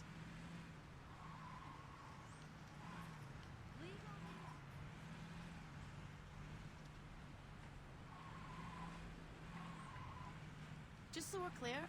I'd like to not die today.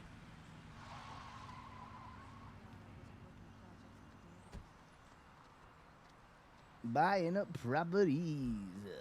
Using my money to buy properties.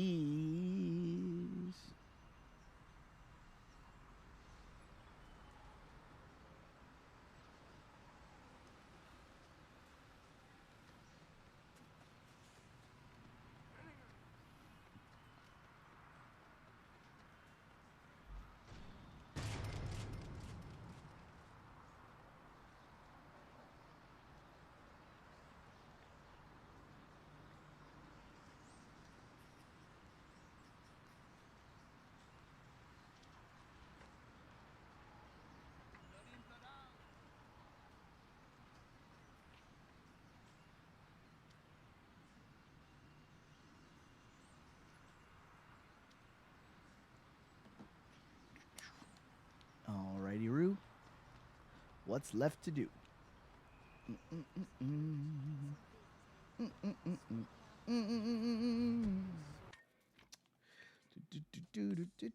Got that.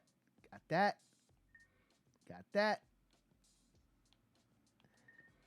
Oh, we gotta. The airport is gonna be a bit of a thing, isn't it? All right, let's do it.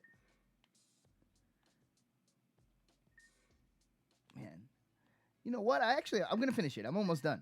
I'm most of the way through the map. All right, you know what? Let's do this smart. We're gonna do this smart. We're gonna do the whole map here, this whole bit. We'll do the airport last because from the airport I could probably grab something from my garage to take us over here to get the last property. See, that makes sense. Work smarter, not harder, as they say. All right. So then let's get up in here. What's left this way? I own you. I do not own you. Let's go.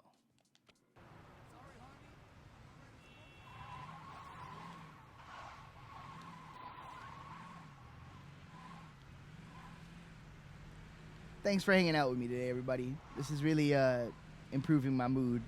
Sorry if I'm a little low energy, but oh, it's just a wild time in the life of your boy.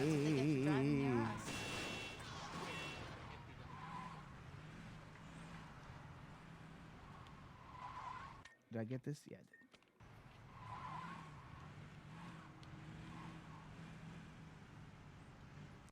I just noticed I have no idea what to do as a front man for my band. Like, at one hand, we're kind of like a shoegaze band, and music is kind of chill. My idea of a front man is David Lee Roth, so I don't know how to make that fit.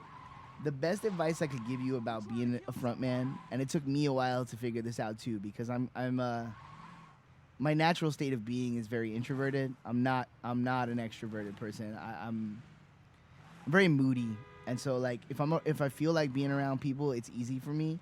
But if I don't feel like being around people, it's hard for me to say 2 words. And so like that's a tough thing when you feel that way on show day, you know? It's like show day comes around and you don't actually want to be around people, and then you got to play the show. It's like, oof, what do I do now? I have found that the best thing to do in those instances is to just be who you actually are. So if you're up there and the music is making you want to thrash around and be a lunatic, then thrash around and be a lunatic. If it's not, then don't do it, you know? And like, as far as like addressing the crowd, it's like, I play in a band with a guy in Rob who has a good, like he's willing to be up front and talk to the crowd and be high energy and be like, hey, how's everybody doing tonight? You know, that kind of shit. Where that's not me at all. So his willingness to do that makes it easy for me to not have to do that shit. Like, I engage the crowd the way I'm comfortable engaging the crowd. And when I'm fucking hype, I give them the benefit of my hype, you know. But it's not an affectation. I never make it an affectation because I think people can smell that shit on you, you know. Like, people have bullshit detectors and they can tell when you're like trying to play a role versus when you're just being authentic. And I think in the long run, you're gonna build a more dedicated fan base with authenticity. So just be who you are. And you know, it's okay to literally say it, to get in the mic and be like, you know, I don't know what to do with my hands in these moments. People find that shit endearing when you're honest, you know. And also, especially if you're awkward and you're nervous, just keep it tight. Don't say too much. Always better to say too little than too much.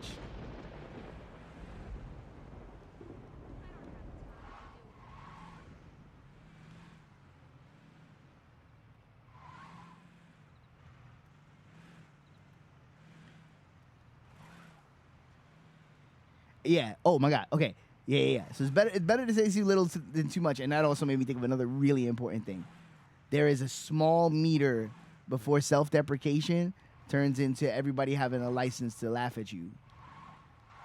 Feeling okay, boss? And people will take you up on that offer. So like you also can't go too crazy on the self-deprecation. You have to like walk in line with that. Because it starts out like, this guy doesn't take himself too seriously, and then quickly mutates into, fuck these guys. Let's make fun of them.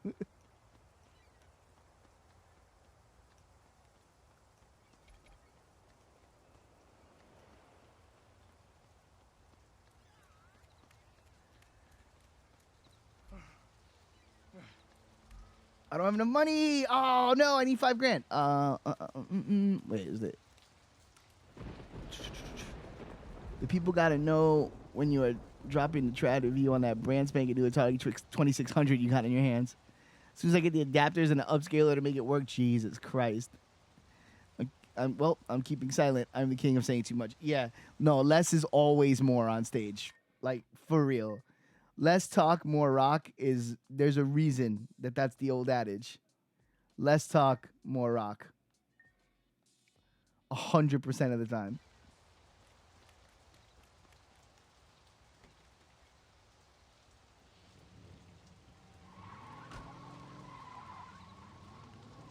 Ugh, I can't believe we gotta go all the way up and then come all the way back. This is a rough moment right now. I'm not happy. My will to keep doing this is getting lower and lower. But I'm not stopping ahead of 2 hours though. I just feel like we're getting so close. Let's see. It all depends on how much money I get right now. Because I need money to finish it. And if I don't have enough to finish it, then... You know, we could walk. Oh, come on. I bumped the street sign. Leave me alone.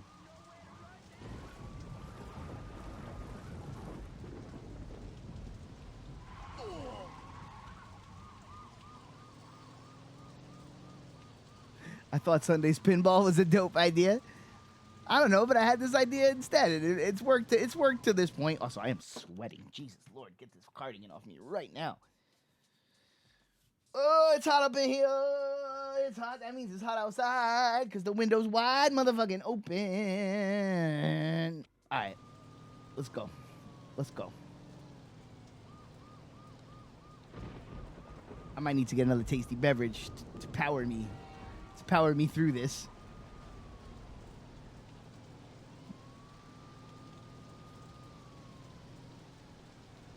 This is why I hate riding with you. Oh, nope, that's the wrong exit. Back it up, back it up. Back it up, back it up. Things you wish you could do on a real highway for 100, Alex. Okay. Yeah, just send me the link and I'll grab it off of there. Just make sure it's unlisted though, because I don't want people to be able to see it ahead of time.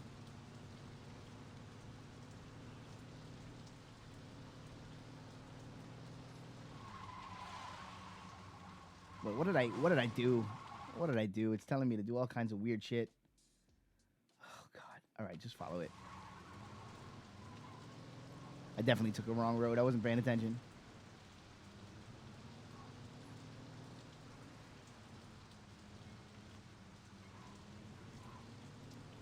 Oh shit. The Punisher? You know, we're all out here being honorary testicles, you know it.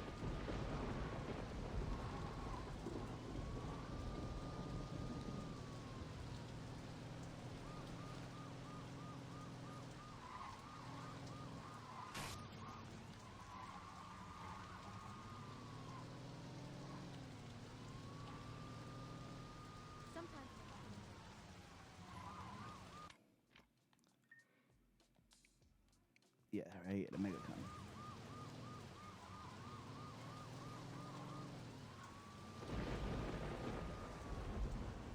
Oh, I see. Do the rest on foot.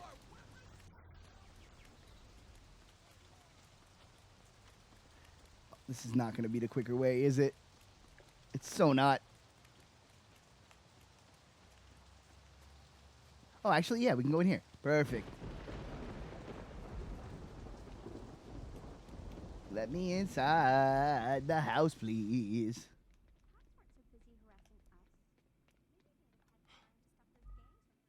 Shut up. Back to the mega condo, baby. You love to see it. Save the game. Haven't saved in a while.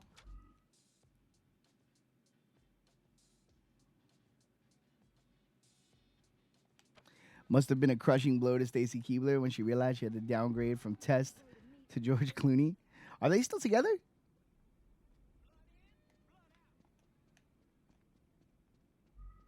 That's a good looking couple. 40K, baby. All right, that'll take us pretty far. All right, I'm going to tighten up my beverage. I ain't going to be no bitch. We're going to finish it out. The quickest of BRBs.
Got me a beverage and some pineapple. Don't fuck around. Don't fuck around. Let's go, boys. Let's go. All right. All right. Since we out here throwing out controversial opinions, I'm gonna say it right now. Pineapple, that's my number one fruit.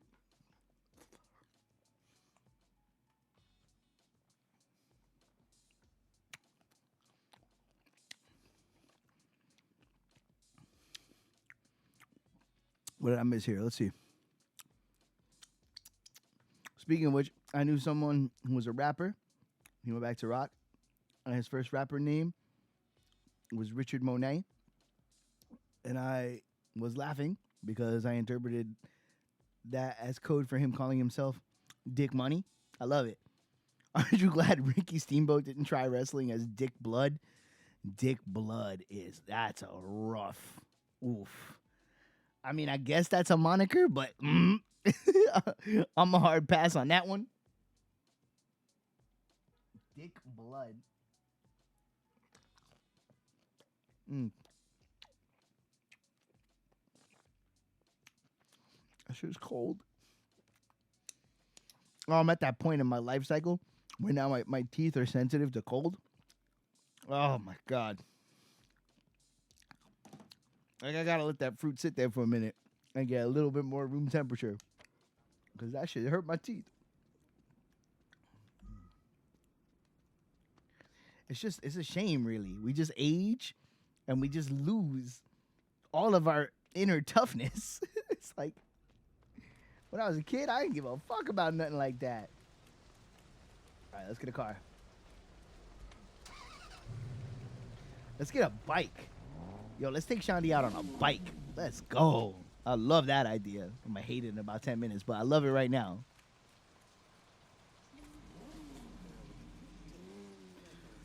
Dude, fuck that. Shout outs to Ricky Steamboat for being like, yo, I'm a love my child. My newborn is coming into this world. I'm going to go be a part of my family as it becomes a family. And Vince McMahon being like, the fuck you will.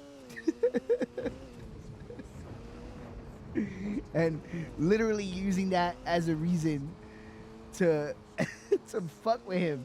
Literally signing him later on to turn him into the dragon and job him out as payback for him choosing family over wrestling.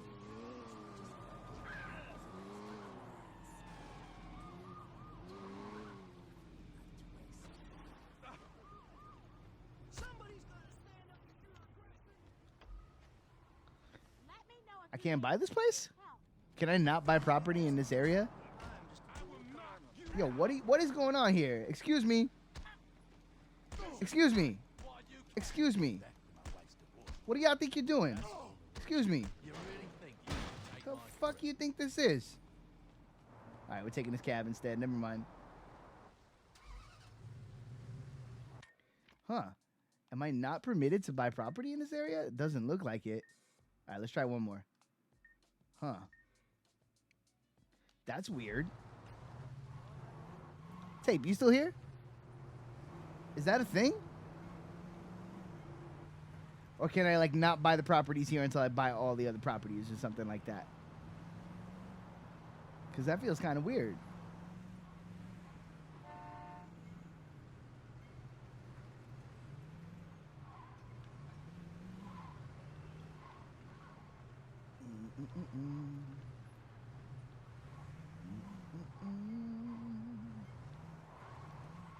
Yeah, no for sale sign. Holy shit. I don't know if that's just a thing.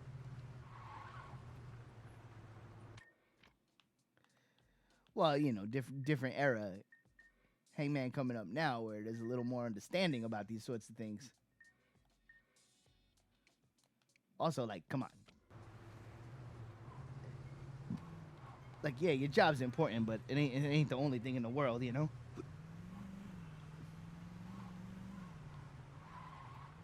Anger issue? Always exciting when you're driving.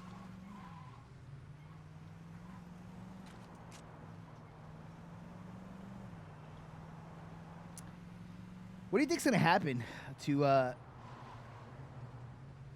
to WWE once Vince McMahon finally kicks the bucket. Jeez, take it easy. It's a really interesting thing to think about.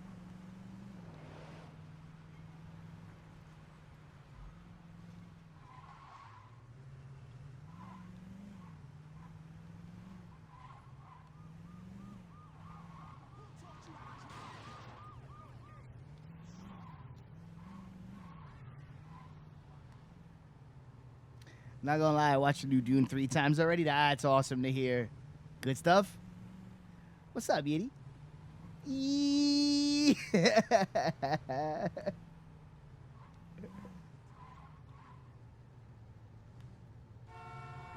Yo, if Disney gets WWE, that would be ridiculous.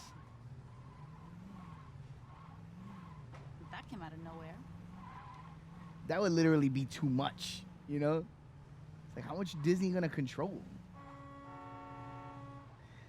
Better than the original? I mean, that's not, you know, that's not super hard to do. Come on now.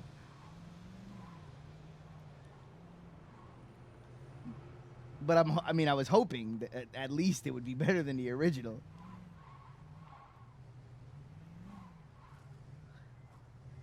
Shout outs to Studio Meddling for making the original Doom such a miserable experience for David Lynch that he went on to become David Lynch.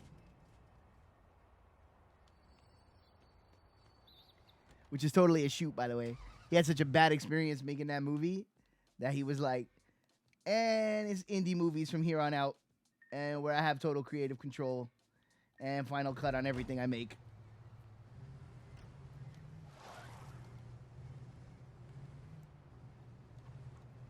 Which, if I didn't do this today, that's exactly what I was going to do. I was going to finish up my film. I got to do that. I might still do that right after I finish this stream.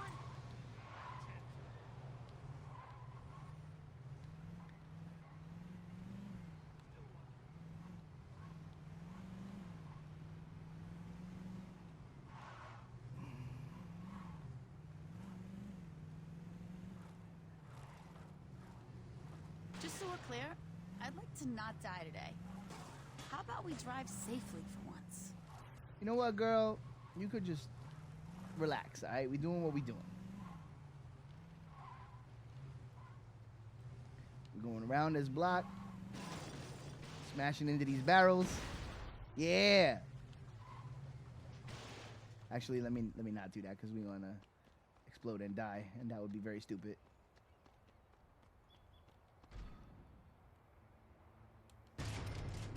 Bam.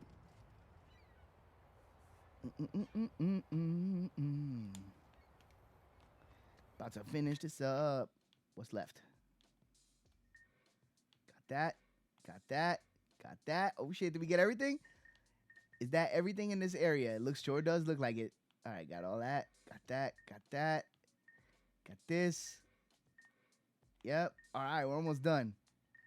This. I'm kind of surprised that Vince didn't shut down NXT after the ratings feud backfired. Yeah, well, I mean, he just instead decided to completely rebrand it, you know? Which is a very Vince thing to do. Nice knee-jerk reaction, you know? Okay, got all this, everything. Looks like we got it all. Hell yeah. Wow, I think this side of the island really didn't take that long. I guess I had more property I had already purchased. All right, bet. Yeah. Everything's there. Boom, got it. Got it. Can't half-ass being thorough. We got to check it all. All right, cool. All right, we're done. All properties acquired except for this area, which I'm guessing I can't do. It's also a different color. You've been watching The Simpsons from the beginning? Oh, man, dude, I've been thinking about doing that a lot lately. Homer tries to commit suicide in episode 3. Yes, he does. That's crazy that you're actually doing it.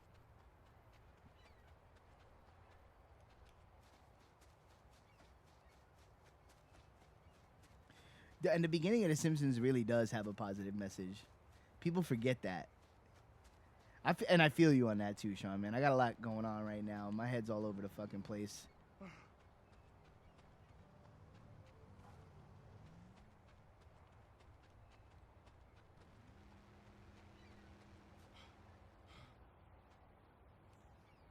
But if I watch The Simpsons, I'm watching it all. Like I'm gonna watch it all. Like fuck it, from beginning to today. Let's go. If it gets trash, it gets trash. Because I would love to be able to actually like talk to Steve about it. Because Steve's that dude that he only the first time he ever actually said it was bad was like this current season. Like, because I don't know, because I'm also like about to watch. I'm gonna get through the Evangelion movies now that I finished the series. And then after that, we'll see what's up.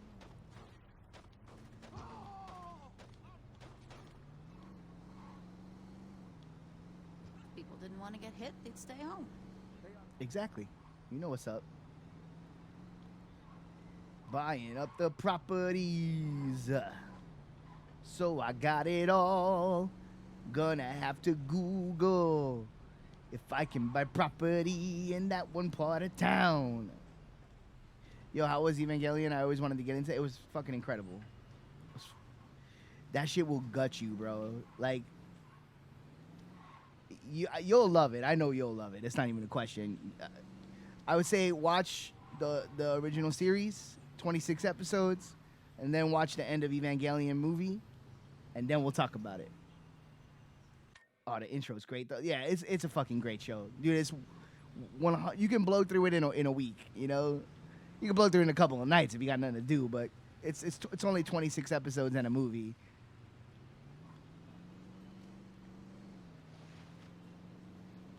It was crazy. The end of the show, the last 2 episodes of that show, is some of the most artistic shit I've ever seen in my life.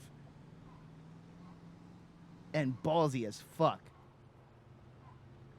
Like, not at all the way you would expect a show like that to end.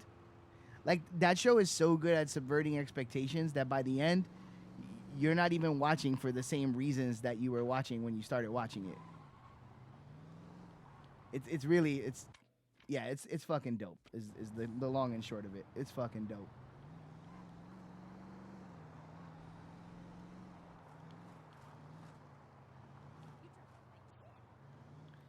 And it's another one of those things where I don't have an immediate comparison. Oh, are those inside a building? Oh, fucking hell. And I can't, of course I can't get in right here. Oh boy, let's go around and see what happens. Oh boy. My favorite. And we have to find our way to the thing.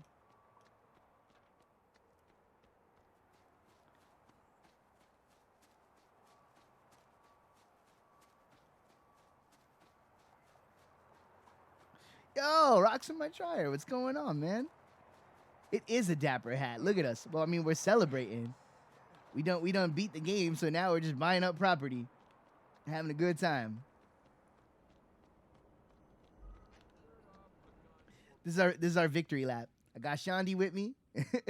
We're buying up all the property, feeling good about life.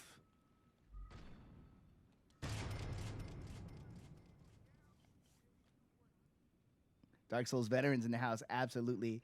Yeah, I got before I devised. Oh, look at that Solaire! You love to see it. Before I devised this plan to just buy up all the property, I got through the end of the game in seconds. I was like, it only took me about 20 minutes, a half an hour, and I was like, man, maybe I'll just casually jump on and, you know, rock some Dark Souls 3, just, you know, for the sake of it. Which, again, it's bugging me out to realize that I haven't actually done a full Dark Souls 3 playthrough on this channel. I started one like back in the early days of the channel, and then I did a bunch of co-op with Misha, but I never did a straight front to back playthrough. So there is more Souls content I could get into in the meantime while we wait for Elden Ring. Oh, I just want to get a posse going for Elden Ring. My God, I want to just absolutely mollywop that game with friends. My husband's not the only breadwinner. I'm so excited. When I saw the announcement that it got pushed back, like it was like a punch in the stomach. I was like, no, I don't want to wait.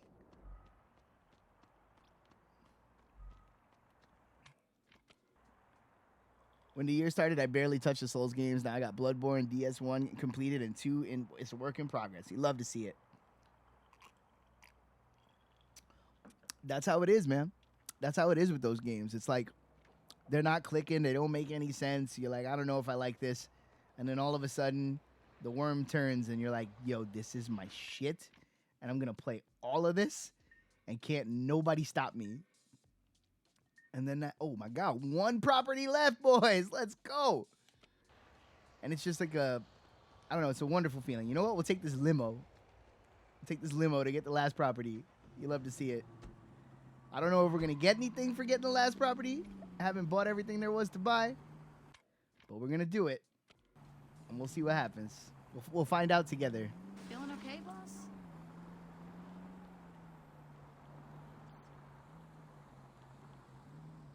The most I played back then was up to the Bloodstarved Beast and Bloodborne. You know, it's amazing, man. Like, being this far removed from when it was all brand new, and, you know, you kind of like, there's no way to, like, fully remember what it was like at the beginning. Like, it's like you remember the feelings more than the particulars. But watching people play that haven't played it before, it's really interesting the role that the first couple of hours or even the first hour of those games really plays in people's ability to kind of process it and get into it. Like, I have a friend I lent Dark Souls 3 to who I really think is gonna... Playing the Souls games for the second time is when it clicked for me as well. It took me 3 tries at Dark Souls 1. I quit Dark Souls 1 3 different times before it clicked. And I think a lot of that had to do with where my headspace was at the time. Like, I just wasn't... This is not where I get in. I gotta go around. I just wasn't in the state of mind, and I guess I was more conditioned because of what games had been for so long. My brain wasn't back in that old school get in there and figure it out mentality. And so I tried, and it bounced off me pretty quickly. I didn't like the controls. I really didn't like the attack buttons being on the shoulder buttons, which is funny to think about now. I was playing it on the Xbox 360, which might have been a factor. Not the best R1 on the 360. Whoa, what did I do? Yo, leave me alone. Chill, beast. So it bounced off me the first time. The second time I got a little farther, but it was still really difficult. And I think it might have been I might have got as far as the Capra Demon the second time and then been like, yo, fuck this.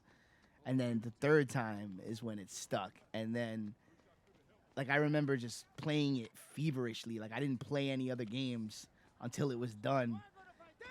It just absorbed me, because what clicked in my mind the third time is what I tell people for context a lot, which is like, Dark Souls to me is the 3D Castlevania I always wanted. Like, it has, specifically Dark Souls 1, that map and the way your brain has to make all the connections. And when you do, you get that intense feeling of like, you know? Like I've said it many times on this channel, my favorite genre of game is the Metroidvania, you know, search action, or whatever the fuck you want to call it.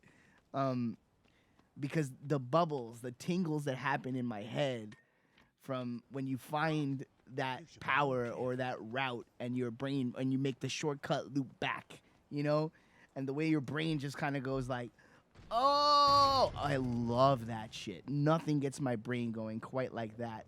So when I hit the elevator that brings you back around to Firelink Shrine, I was like, I love this game. I love this game. All right, so no gift for getting all the properties. Let's see. First time I played Dark Souls, I finally made it to the Taurus Demon. I died on the Dragon's Bridge afterward. Then I died before I could reclaim my souls. I quit for a couple of years until I was convinced to take it. That's perfect. That's so perfect. Yeah, man. Yeah, and you know it's funny, like, I feel fortunate in a way that it missed me at first, because I got to play all of them in a row. I did Dark Souls 1, 2, 3, Bloodborne. And that was a really, really great experience that I wouldn't have had otherwise. And, you know, then I played Sekiro when it came out, and then when I got my PS5, I played Demon Souls finally, which was fucking revelatory. I am so blown away by how much of the idea was already present in Demon Souls, and how, like, butthole tight the level design is in that game that like I really can't call Miyazaki anything but a fucking genius. Like to really to have that come together so well from day one. It's like, man, what a series of games. Yeah, it's crazy, man. I love those games so much. They mean a lot to me. Dark Souls 1 at this point I have at number 3. Oh, there is one more property.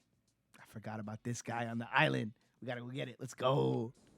Let's go. Yes. One more chance. I really want there to be a reward for getting all the property. Even if it's stupid, I just want it. But yeah, I mean, I love them all. But Dark Souls 1, I have listed right now, gun to my head, that's my 3rd favorite game of all time. Chrono Trigger, Zelda Link to the Past, Dark Souls 1. That's the top 3. I had luck on my side with DS1, getting the Black Knight Halberd and having it ready to use by the time I got to Anne Orlando, made a world, yeah, for real. And that's how it is. My first playthrough, I beat it. I was able to beat it because I got the Baldur Side Sword, and that made all the difference for me. Just that DPS. But each one of those games, I played them the same way the first time. No walkthrough, no guides, no looking anything up. Just get what I get, see what I see, and you know which made the second playthrough beautiful because the second playthrough was always like, hey, here's all this content you completely missed the first time around. Here's whole sections of the game you never visited.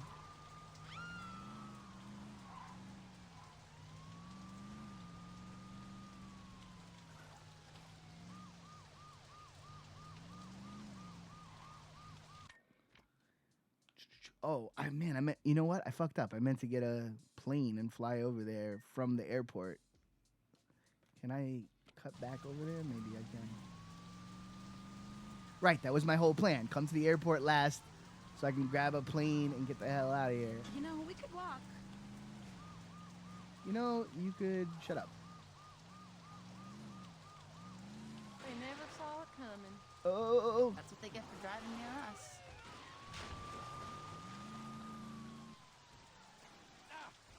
Okay, everybody relax, please. Oh, shit. Let's cop this tag real quick.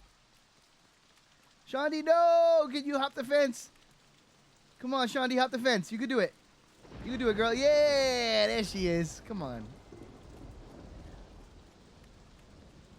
I'm already seeing the hype behind Majula as the central hub. Yeah, Majula, you know what? Dark Souls 2 for me is dead last in terms of favorite, but Majula is number 1 in terms of favorite hub worlds. I think it's awesome.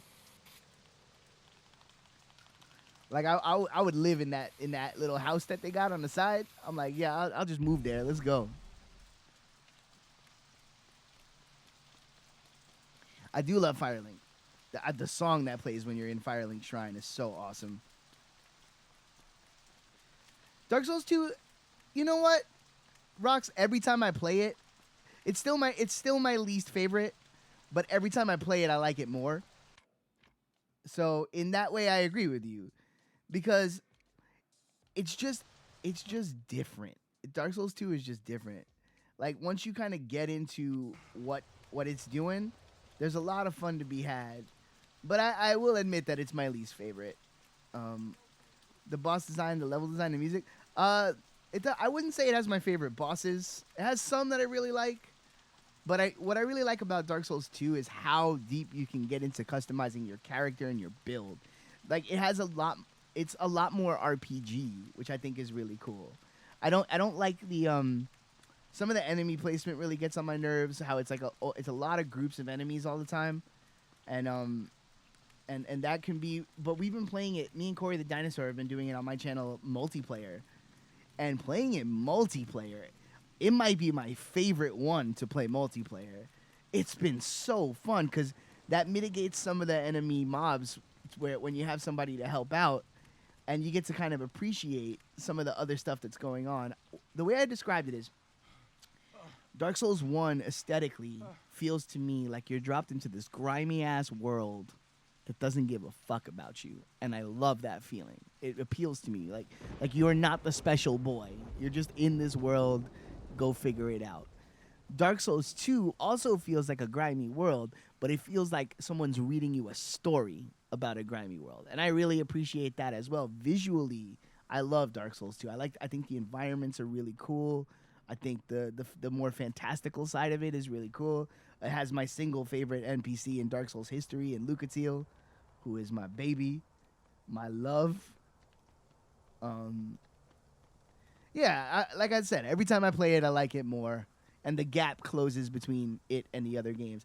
Tactilely, I don't like the way it feels as much as the other games. Like, combat doesn't feel as weighty, and I miss that. I miss that, like, that impactful feeling of when your weapons collide, you know? But I've come to love it. It's, at this point, talking about Dark Souls 2 is just like, to me, is like talking about, you know, the difference between like a good game, a great game, and an all-time classic. We're splitting hairs at that point, you know? Like, I could easily see it being somebody else's favorite and be like, I totally get it, you know? In terms of visuals, DS2 is winning you over more than DS1. That's interesting. There are things I like more about DS2, but overall, I probably prefer the look of DS1. Just the environments, I think. Like, the textures and shit, and the way, like, the rooms look. The rooms are a little boxier. Oh, no! I don't own any planes! You hate to see it. You hate to see it. All right. Well, we're going to steal this one, then. Actually, in this instance, I would rather have a helicopter, but that's all right.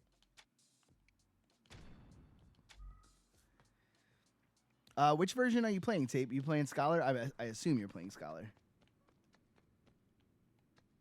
Oh, fuck. I should have just went and got a boat. I fucked up, guys.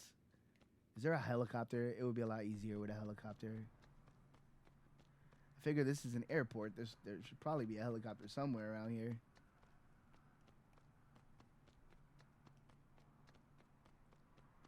And I also love that as a concept. I love the idea of Scholar of the First Sin a lot. Of a remixed... You know what? I don't want to fucking traverse this whole thing. Let's just take the plane.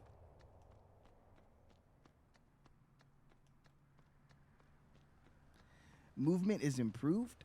And you like movement better in Dark Souls 2? I think that's like the #1 negative for the game. It feels weird. That's the thing I like the least about it, is the movement. I like the movement. I mean, if we're talking purely movement, that's, you know, Bloodborne or Dark Souls 3 is where it's at.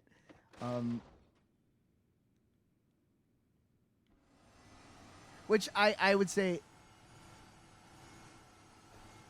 like, I think the way most people feel about Dark Souls, the way people who defend Dark Souls 2 feel about Dark Souls 2, that's kind of how I feel about Dark Souls 3. I think I like that game more than most people.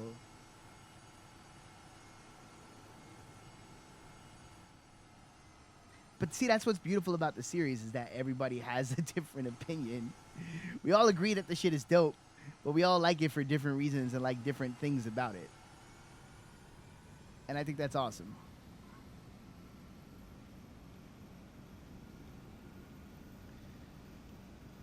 And I can say with pretty certain energy that Elden Ring has a chance to be my favorite if all of the things that are included, that seem to be included in that game, pay off.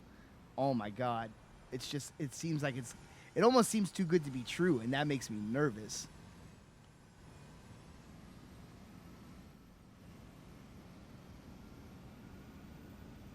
I want to read everything you guys are typing, but I can't until I safely get to this island because I don't trust my flying skills. Guys, I'm bad at flying in video games. I can admit it.